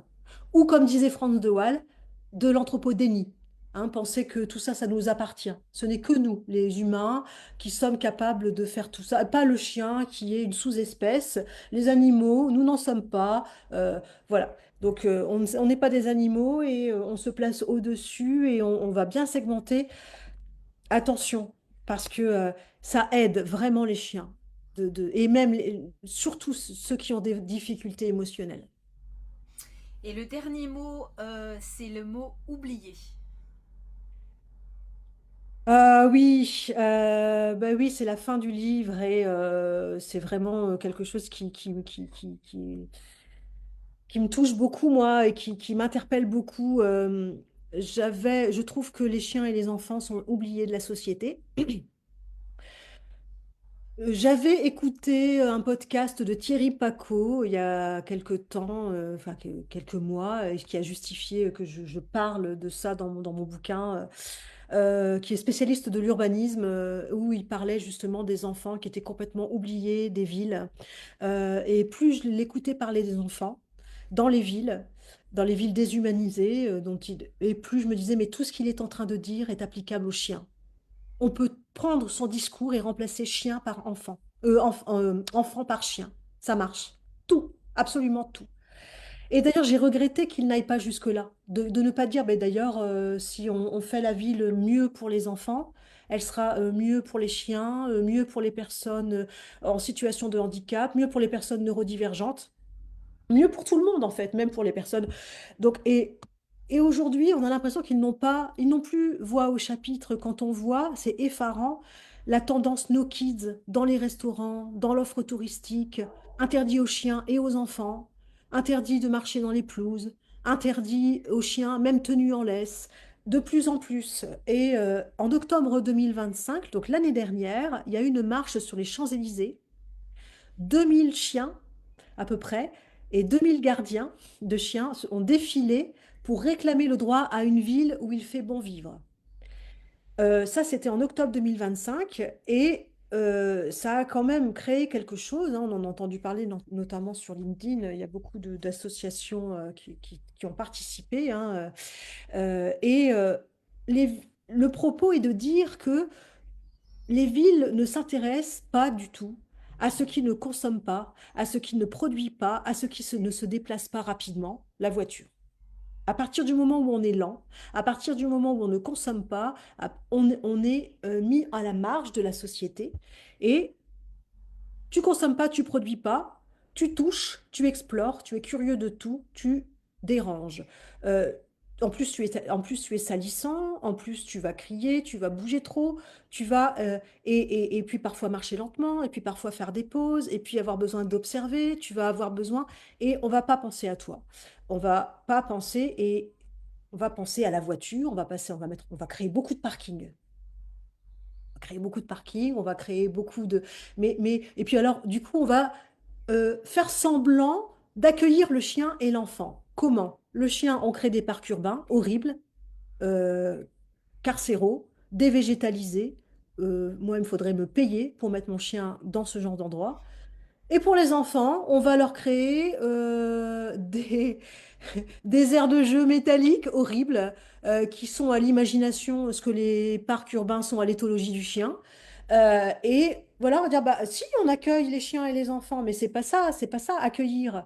C'est repenser complètement la ville, pour tout le monde, c'est repenser complètement comme... et il y a des exemples, et ça commence à bouger.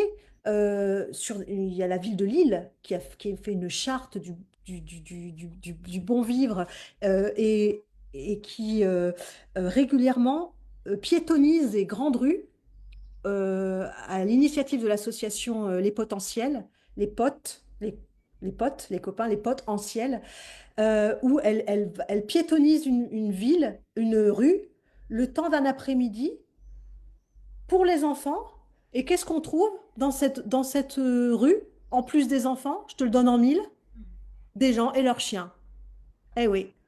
Les gens viennent là, et chiens et enfants, des personnes âgées, et puis à cet endroit où il n'y a plus de voitures eh ben, on va voir qu'en fait, on regroupe tout le monde, et soudain, ça devient vivable pour tout le monde.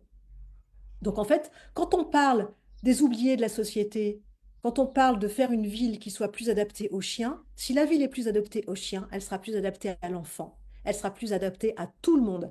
Elle sera plus adaptée aux personnes en situation de handicap parce que c'est par exemple repenser les notions de distance par rapport aux véhicules, donc des trottoirs bien plus larges. C'est diminuer la vitesse, mais drastiquement.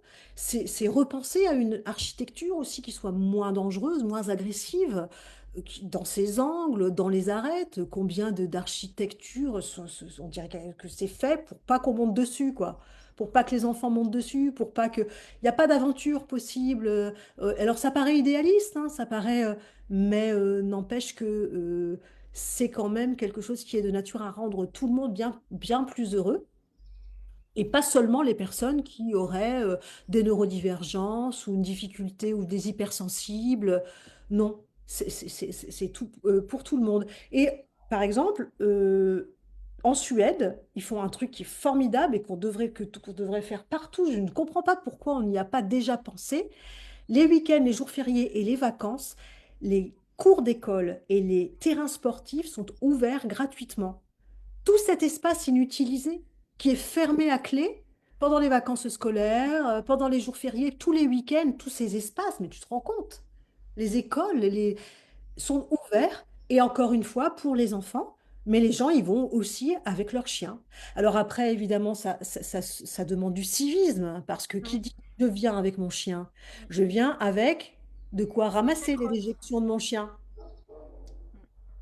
Voilà, parce qu'il y a ça aussi. Il faut pas aussi voir que le côté, c'est que on Oui. a peut-être aussi payé tout ce manque de civisme, de laisser les chiens crotter partout, de ne rien ramasser. Et voilà, donc mieux accueillir, je voulais dire que mieux accueillir le chien, l'enfant, mieux accueillir, ça n'est pas multiplier des espaces comme ça qui sont mal dédiés.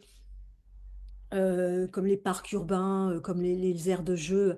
C'est vraiment repenser totalement en se faisant avec des architectes qui seraient acquis à la cause, qui auraient des notions d'éthologie et peut-être même mêler architecture et éthologie, se questionner, dire ah bah, on a besoin d'éthologues canins, de comportementalistes canins pour nous conseiller qu'est-ce qui serait bien pour le chien. Parce que je vous assure que si c'est bien pour le chien, c'est bien pour les enfants. Les enfants et les chiens préfèrent jouer dans les ruines, préfèrent jouer dans les bois, dans la boue, plutôt que dans des aires de jeu aseptisées, segmentées. C'est là qu'on joue et pas ailleurs. C'est pas vrai. Ouais. Merci Audrey. Est-ce que il y a un mot de la fin? Bah, oui, je pourrais. Forcément, ce Et livre, à la fin, tu dis, je l'ai pas, j'aurais dû le, que tu ouvres le débat en fait. Je sais plus, c'est un essai, ce livre, c'est un essai. oui, Il que tu a ouvres pour le débat à la discussion ouais, Le débat est sur le ouvert, c'est septième. pas c'est un essai. Le but, c'est pas de conclure, c'est d'ouvrir un débat. C'est d'ouvrir. Je voudrais que ce livre soit euh, d- euh, le début de quelque chose, qu'il vienne un peu bousculer, qu'il vienne à une époque où quand même on voit des choses se faire, on voit, comme je parlais de la marche sur les Champs-Élysées, de ces gens qui se sont déplacés avec leurs chiens pour dire on veut une ville plus vivable, des initiatives comme la charte de la ville de Lille, des choses comme ça. Comme tout à l'heure, le procureur général de Toulouse qui met en place des choses pour protéger femmes, enfants et chiens. Euh, et tout ça, c'est dans un même livre. Et j'aimerais vraiment. Bah après, voilà, il aura la vie qu'il aura. Bon, bah, s'il ne fonctionne pas, tant pis. Mais ce serait. C'est un débat, c'est un essai. C'est un essai. Alors, il peut choquer, il peut être rejeté, dire. Je suis pas prêt, je suis pas d'accord, je ne suis pas d'accord, je ne vois pas le chien. Texte à l'appui, hein, il y a évidemment des déclarations dedans, la déclaration de Cambridge est citée dedans, la déclaration de Toulon, la déclaration de New York, qui reconnaissent une conscience subjective à tous les mammifères, dont le chien, une conscience subjective, des expériences subjectives. Ce n'est pas vrai que l'être humain est le seul à avoir une conscience. On a donc des neuroscientifiques, des personnes comme Stephen Hawking qui ont signé la Convention de Cambridge pour dire que, attention, il faut arrêter de faire de l'anthropomorphisme. Attention, il faut arrêter. On ne peut pas, d'un côté, vouloir augmenter le statut du chien, l'élever dans la sphère sociétale et lui reconnaître des droits fondamentaux, et d'un autre côté, affirmer que le chien n'a pas, par exemple, de ressentiment, qu'il ne peut pas être en colère contre son gardien, affirmer qu'il ne peut pas nourrir du ressentiment, comme s'il n'était capable que de joie, amour, comme s'il oubliait tout ce qui lui arrive. Il peut être reconnaissant envers toi, mais il ne peut pas t'en vouloir. C'est faux. Et puis, c'est pas réaliste et c'est totalement immature. Et puis surtout, les éthologues évolutionnistes comme Marc Bekoff le disent dans ces... Bon, voilà. Donc, c'est vraiment un essai et c'est vraiment pour dire, faut vraiment changer nos perceptions sur le chien. C'est pas suffisant de dire qu'il a des émotions. C'est pas assez. Je vais vous laisser si vous voulez poser des questions à Audrey. Je vous laisse les mettre en commentaire. Pendant que vous les posez, moi j'en ai eu une sur Instagram suite à mes stories. J'ai une personne qui m'a demandé si le chien pouvait être jaloux, sachant qu'il n'avait pas lu ton livre. Oui. Bah, dans mon livre, oui, je le développe assez longuement sur la jalousie donc avec Marc Bekoff à l'appui, justement sur les expériences qui ont été faites sur la jalousie pourquoi il oppose la jalousie à la protection de ressources, hein, que la jalousie et la protection de ressources, ça n'est pas du tout la même chose, que la protection de ressources, c'est un comportement qui est un comportement de protection d'objets, alors que la jalousie est une émotion et qu'elle s'inscrit dans une sphère sociale et relationnelle. Donc ça, il ne faut pas dire à quelqu'un ton chien fait de la protection de ressources sur toi. Ça n'a pas de sens d'un point de vue subjectif, émotionnel, cognitif. Le chien fait de la protection de ressources sur des biens, sur des lieux, sur des choses qu'il va thésauriser. Mais Bekoff, dans son expérience, enfin, en parle, donc il explique ça. Enfin, c'est développé dans le livre aussi avec des expériences personnelles sur des études que moi j'ai faites. Euh, sur des chiens qui étaient dans une ambiance affective de jalousie euh, qui était polluante. Et donc c'est dans l'analyse systémique qu'on va comprendre tout ça et on va apaiser tout ça dans la relation. Mais oui, bien sûr que le chien peut être jaloux. Et j'avais une autre question. Quel conseil donnerais-tu quand on est prof, qu'on a un petit garçon de bientôt 8 ans, hyperactif, et un chien qui est réactif? La personne dit qu'elle a été en arrêt à cause de ces deux premiers points, donc parce qu'elle est prof et qu'elle a un petit garçon hyperactif, mais que du coup elle n'a pas l'énergie pour travailler son chien Et du coup, si elle n'a plus l'énergie, travailler son chien si elle n'a plus par l'énergie pour rapport à sa réactivité, je par pense. rapport, quel conseil, j'ai pas de conseil à donner, puisque forcément les conseils qui vont être donnés vont être des conseils de mise en place environnementale. L'hyperactivité, si elle est avérée, si elle est diagnostiquée, de quelle hyperactivité parle-t-on? Il faut faire une étude. Est-ce qu'on parle du syndrome neurologique ou est-ce qu'on parle d'une hyperactivité artificielle, comme il y en a tant chez les enfants? Euh, quand je dis artificielle, ça ne veut pas dire que c'est pas vrai, hein. Ça veut dire qu'il y a une hyperactivité, mais elle n'est pas neuro. Elle est créée par les conditions environnementales. Ça peut être la nourriture, les enfants qui sont trop exposés aux écrans, les enfants qui sont pleins de sucre, qui mangent mal, qui mangent trop de sucre, les enfants qui ne font pas de sport, avec un environnement qui est... Bon, voilà. Donc, et puis après, il y a l'hyperactivité neurologique. On parle de quoi? Et pareil pour le chien, c'est la même chose. De quelle hyperactivité on parle? Mais de toute façon, il y aura forcément un accompagnement à mettre en place. Il faut se faire aider, être accompagné par un coach compétent. Et donc, j'ai pas de conseil à donner. Si on me Bah, dit si un tu viens conseil, de le donner. voilà, bah, ok. Voilà. J'avais promis que je poserais la question, donc j'ai fait mon job. Euh, Hâte de découvrir page après page cet essai qui m'apparaît de prime abord très cohérent, en phase avec mes perceptions. C'est Séverine. Laureline Dalmo, elle demande dans quel livre de Bekoff? Non, ce sont les études, ce sont des études. C'est une étude. Elle est dans le livre. Tout ce que j'ai cité là fait partie de la documentation. Mélanie, il me tarde de lire ce livre car j'avoue que j'ai du mal avec cette vision négative de l'obéissance. J'en fais avec mon chien, maillon par le jeu, et je ne pense pas que ça influe négativement notre relation ou sa capacité à prendre des décisions. Il n'y a pas de question, mais c'est un commentaire. Est-ce que Et tu as quelque après, chose à... bah, en fait, après, ça se discute. Je, Si on parle par exemple de l'obédience dans le jeu, je suis obligée de dire que j'ai du mal avec ça, avec le fait d'avoir une relation avec le chien qui est dans l'obéissance. Je joue à faire obéir mon chien et mon chien aime ça. Mon chien est conditionné. Les chiens se conditionnent à ça. Ça n'est pas éthologique, mais du coup, on peut mettre. Je lis là d'ailleurs, j'ai lu un formidable article de Corinne Martin sur les activités canines et je suis complètement en phase avec elle. Où elle explique que enfin, les activités canines, il y a une différence entre être excité en arrivant sur le terrain d'agility et aimer ça. L'excitation, c'est pas la... et puis il y a le conditionnement aussi. Si ça n'est pas éthologique et moi je suis vraiment en phase avec l'éthologie et tout ce qui ne sera pas éthologique va me poser un problème. Alors après, je ne juge pas. Les gens, mais c'est ma vision des choses je dis si le chien n'y va pas de lui-même, ça n'est pas éthologique.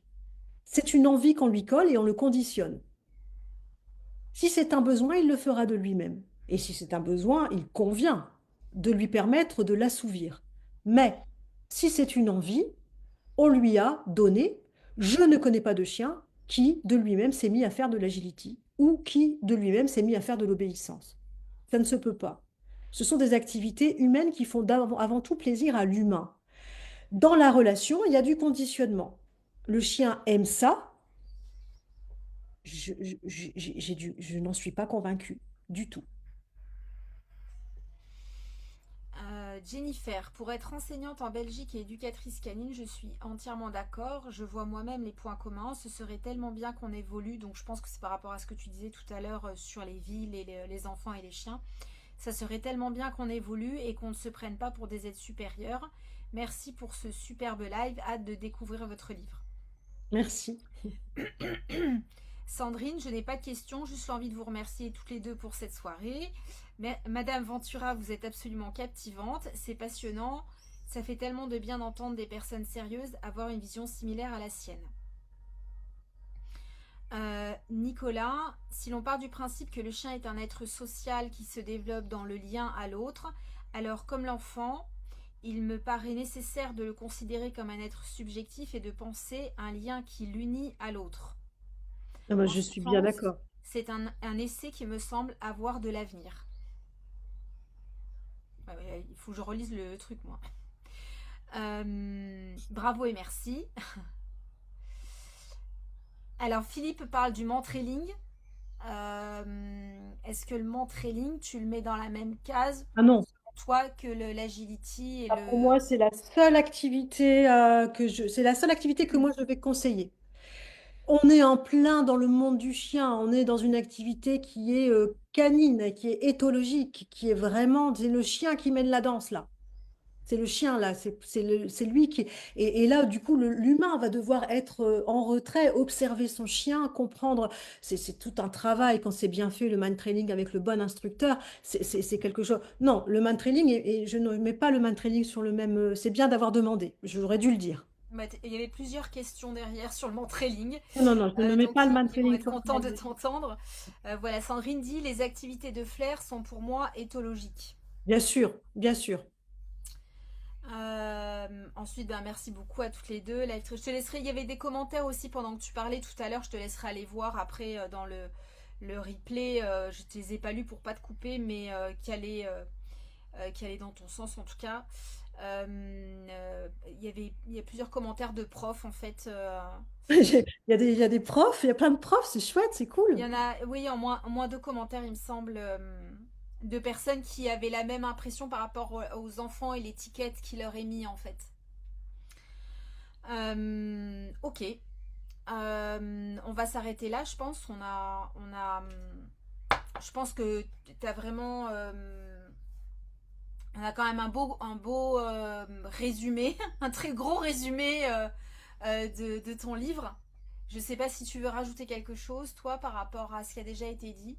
Bah non, écoute, moi, si tu veux, s'il y a plus de questions, moi, je vais pas rajouter après, il faut lire le livre, après, on va tout dévoiler, mais s'il y a encore deux, trois questions, tu peux, allons jusque, je sais pas, jusque 22 heures, si tu souhaites, s'il y a d'autres questions. Et pour le moment, il n'y en a pas d'autres.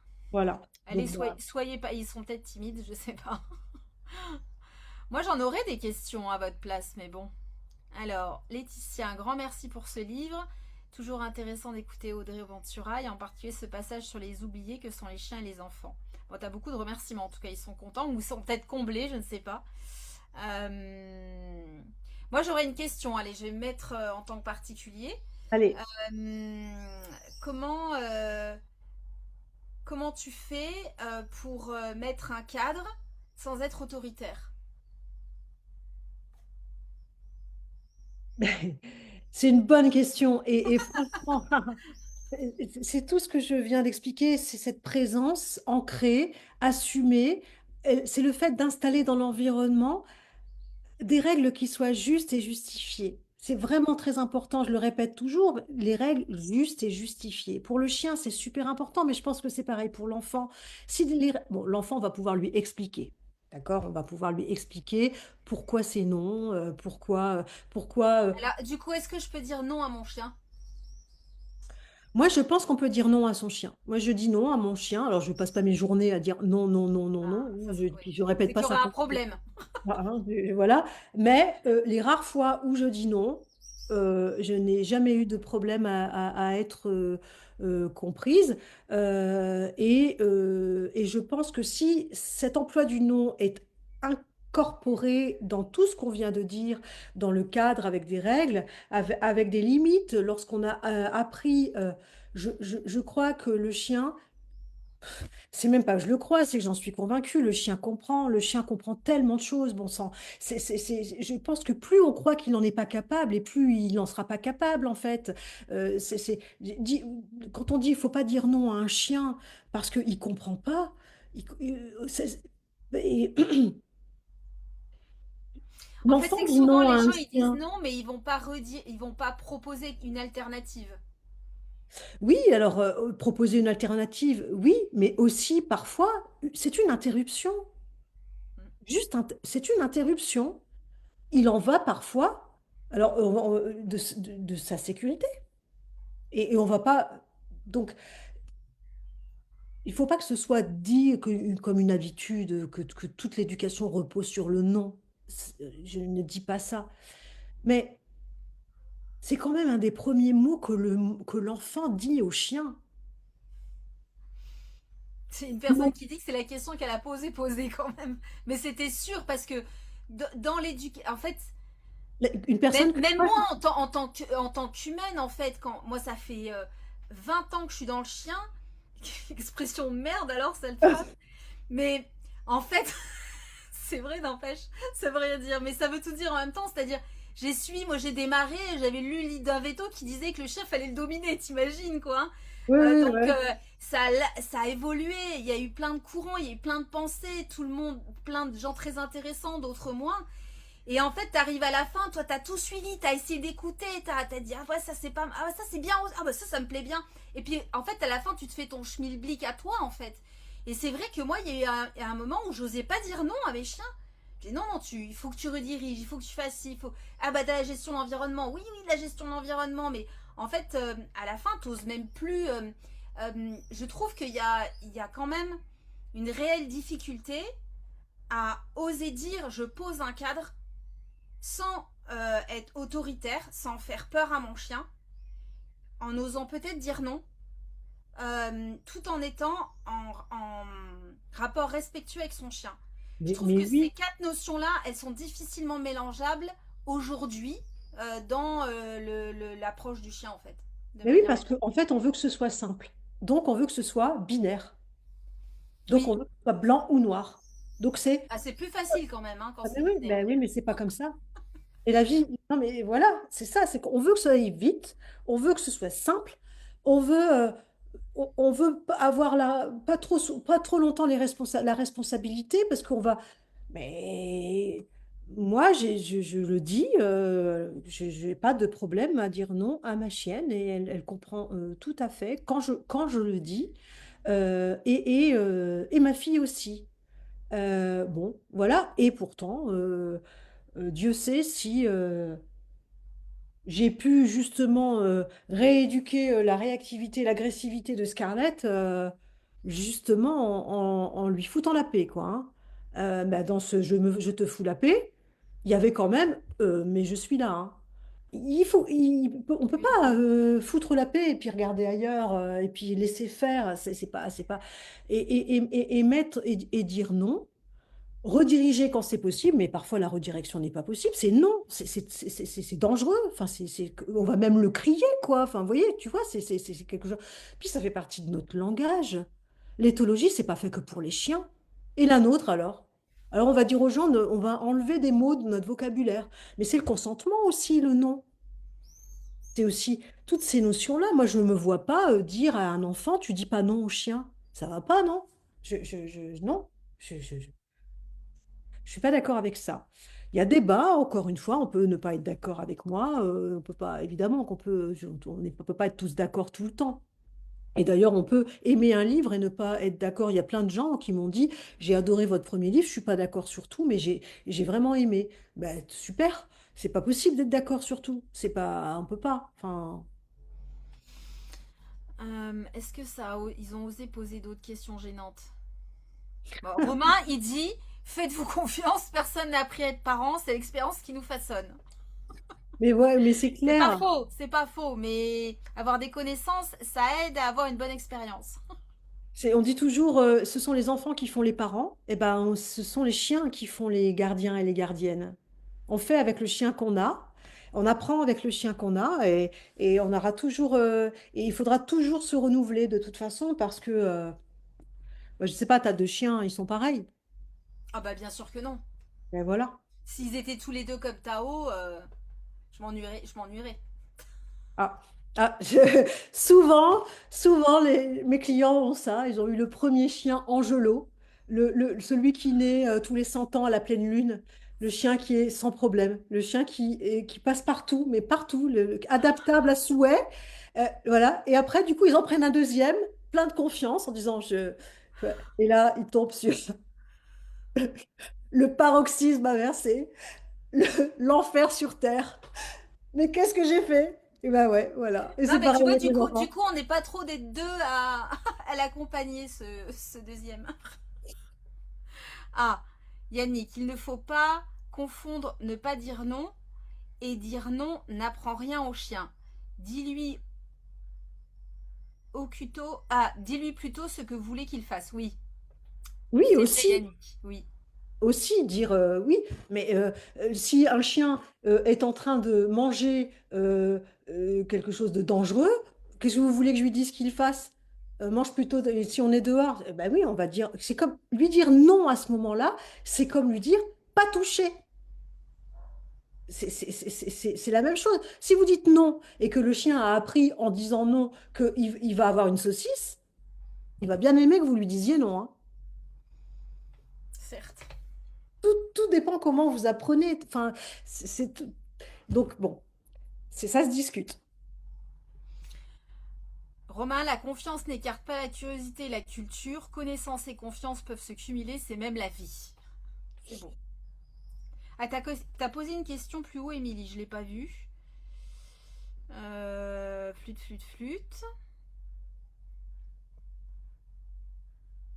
Émilie, ah, quel est votre avis sur une obligation pour tout humain voulant adopter un chien d'une formation en éthologie canine? Ah oui, quel est votre avis sur obliger en fait toute personne qui va adopter un chien d'avoir une formation en éthologie canine? Moi, je suis favorable à ça. Je suis favorable à ça, un minimum quand même. Je suis favorable à ça et il s'agit d'une autre espèce. C'est pas parce que quand on dit ça, on m'oppose parfois. Oui, bah alors du coup, si on fait ça, on va aussi, c'est comme si mettre un permis, enfin faire passer des épreuves avant d'avoir un enfant. J'aime pas qu'on me réponde ça parce que c'est pas la même chose. Là, pour le coup, vous voyez, je dis que ça n'est pas la même chose parce que bah, l'enfant est le petit de l'homme. Donc, on est quand même beaucoup plus à même de comprendre un enfant le chien, ça s'apprend. Enfin, moi, j'ai 48 ans et j'apprends encore, toujours, en lisant des études. Je découvre chaque jour. Enfin, bon. Qu'on ne vienne pas me dire que les particuliers n'ont pas besoin d'avoir quelques connaissances quand même avant d'adopter. Alors il y a ceux qui vont dire bah oui mais moi et je le regrette pour eux bah oui mais moi je les ai les connaissances parce que je lis énormément je le sais que c'est eux qui vont pâtir de ça c'est vrai mais mais toutes ces personnes qui sont beaucoup plus nombreuses vont adopter des chiens des races sans avoir aucune connaissance de rien du tout, bah oui, oui, si, si, ça me paraît nécessaire, c'est trop dangereux. Il y a trop d'enfants mordus, il y a trop de chiens euthanasiés, il y a trop d'abandon, c'est pas possible. On arrive à un point là où il faut vraiment faire quelque chose. Déborah, est-ce qu'on observe aussi des comportements similaires aux enfants entre les chiens, type jalousie par exemple? Des chiens entre eux, ah oui, Oui. bien sûr, bah, socialement, comme nous, hein, il y a, des chiens, des amitiés canines qui sont exclusives, hein, où l'un des deux ou les deux ne vont pas tolérer d'intrusion dans la sphère, ou l'un des deux va tolérer et l'autre pas. Et du coup, il faut faire attention. Moi, j'ai connu ça avec deux chiennes hein, qui étaient très, très amies, très proches. Vraiment, elles s'adoraient. Et elles n'étaient promenées qu'à deux. Il fallait pas les promener à trois, hein, parce que c'était compliqué. Il y en a une qui était très jalouse et qui de sa copine, en fait, hein. Oui, oui, c'est de la jalousie, bien sûr. Mm. Attends, du coup je redescends. Après avoir lu les 2 premiers livres d'Audrey, j'avoue comprendre mieux mes chiens. J'ai appris à mieux les écouter, les observer, leur permettre de grandir, entre parenthèses vieillir, dans la bienveillance. Mais j'ai sans doute encore des choses à apprendre. Merci pour ce livre. Merci. Bon, ben, on a tous des choses, toujours plein de choses à apprendre tout le temps. C'est Oui. J'ai même souvent, après une formation, j'avais l'impression que j'en savais encore moins. Je sais pas comment te dire, mais que Je vois très bien de quoi ça tu parles. remettait tout en cause. Ah Et je dis putain, j'ai oui, l'impression de finalement j'aurais pas dû y aller. oui, oui, oui, oui. Nicolas qui rajoute il y a quelque chose de très important, j'ai l'impression dans votre discours, il me semble, c'est qu'il est question de subjectivité et qu'une situation n'est pas l'autre. Je dirais aussi que ce n'est pas le chien mais nous, ce n'est pas le chien pas nous mais le lien qui nous unit à lui. Un même chien avec un autre gardien aurait donné une personnalité différente, non? Mais Ça voudrait dire que le chien il est... Ouais, je sais pas. je suis L'environnement fait, mais le chien, il est personnel aussi, il a son Oui, il y a quand individualité même aussi, hein. il y a il a sa subjectivité, hein. Après, il y a de l'influence, comme avec nous, comme entre nous. C'est-à-dire quand on est proche de quelqu'un, qu'on est très amis, on va se laisser influencer et on va influencer. Mais on a quand même euh, le chien a sa personnalité. Oui, oui, il a sa subjectivité, il a son monde intérieur, il a vraiment euh, son et c'est ce qu'on essaye d'aller chercher, évidemment, lorsqu'on veut l'aider. Alors, il y a une part d'influence, oui, comme dans toute relation sociale. Mais je ne suis pas d'accord pour aller jusqu'à dire que avec une autre personne, le chien est quelqu'un d'autre.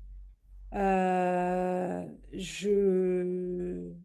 Ça voudrait dire que le chien est l'ombre de son humain tout le temps, quoi. C'est...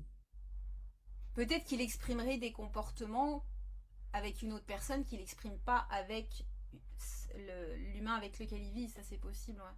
Oui, bah parce que c'est un autre environnement. Ouais.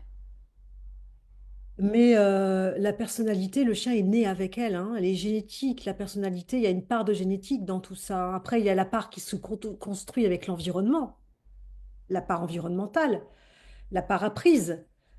Mais il y a quand même une part avec laquelle le chien naît. Ouais. Et ça, on n'y touche pas. Et on fait tout justement pour ne pas y toucher. On fait attention à ça.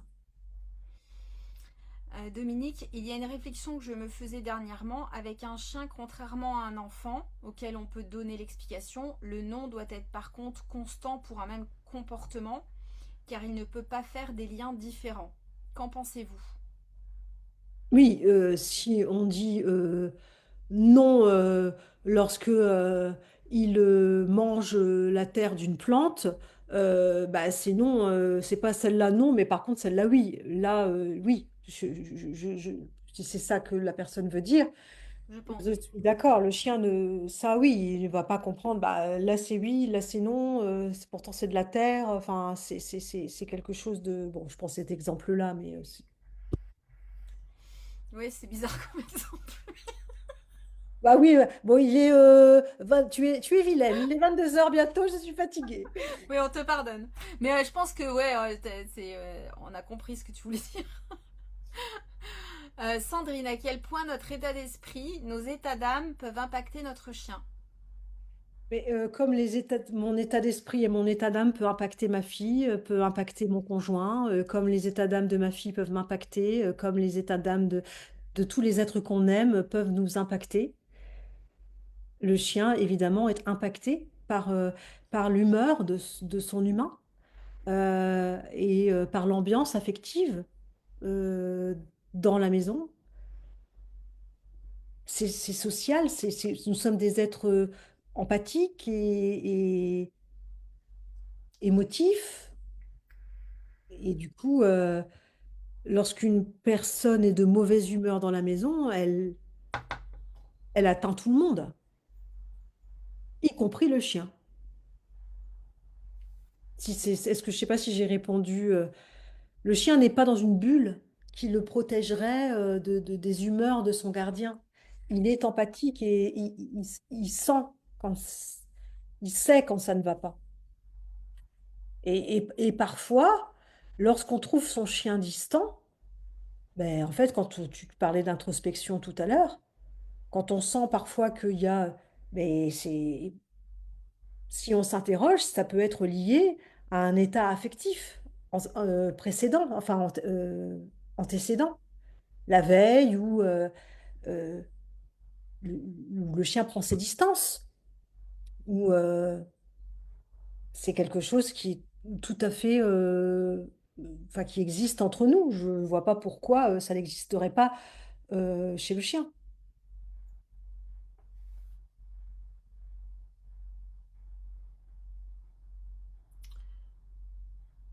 Est-ce que le caractère d'un chien peut évoluer significativement même s'il ne change pas d'environnement? Euh, le caractère, le tempérament, en fait, le caractère ou le tempérament, souvent c'est la même chose. Enfin, je pense que c'est une expérience émotionnelle apprise dans l'environnement. C'est la marge de manœuvre du rééducateur, en fait. Donc c'est pour ça qu'on veut tellement agir sur l'environnement. Parce que cette expérience émotionnelle qui est apprise dans l'environnement, elle peut se modifier. Un chien qui est en colère peut voir sa colère apaisée si l'expérience environnementale est modifiée. Donc non, un chien ne peut pas changer de tempérament si l'environnement ne change pas. Sandrine, tu parlais de personnalité ou de comportement en fait quoi. Nicolas, en fait, tout à l'heure, voulait parler. En fait, enfin, j'ai peut-être mal lu ou j'ai mal compris. On a mal compris ton commentaire. Il parlait en fait qu'il disait il disait qu'il existe une relation unique euh, entre Oui. ça. C'est Oui. oui. Merci beaucoup Audrey, c'était super. Et à toi, merci à vous tous d'être restés pour Bah, ceux qui sont restés à ils la disent fin. tous merci en tout cas, hein. C'était Merci beaucoup, ouais, vraiment. Et puis, bah, à bientôt sur la page pour le synopsis. quatrième. Oui, bah, Ouais, ouais. on Tout verra. en son temps.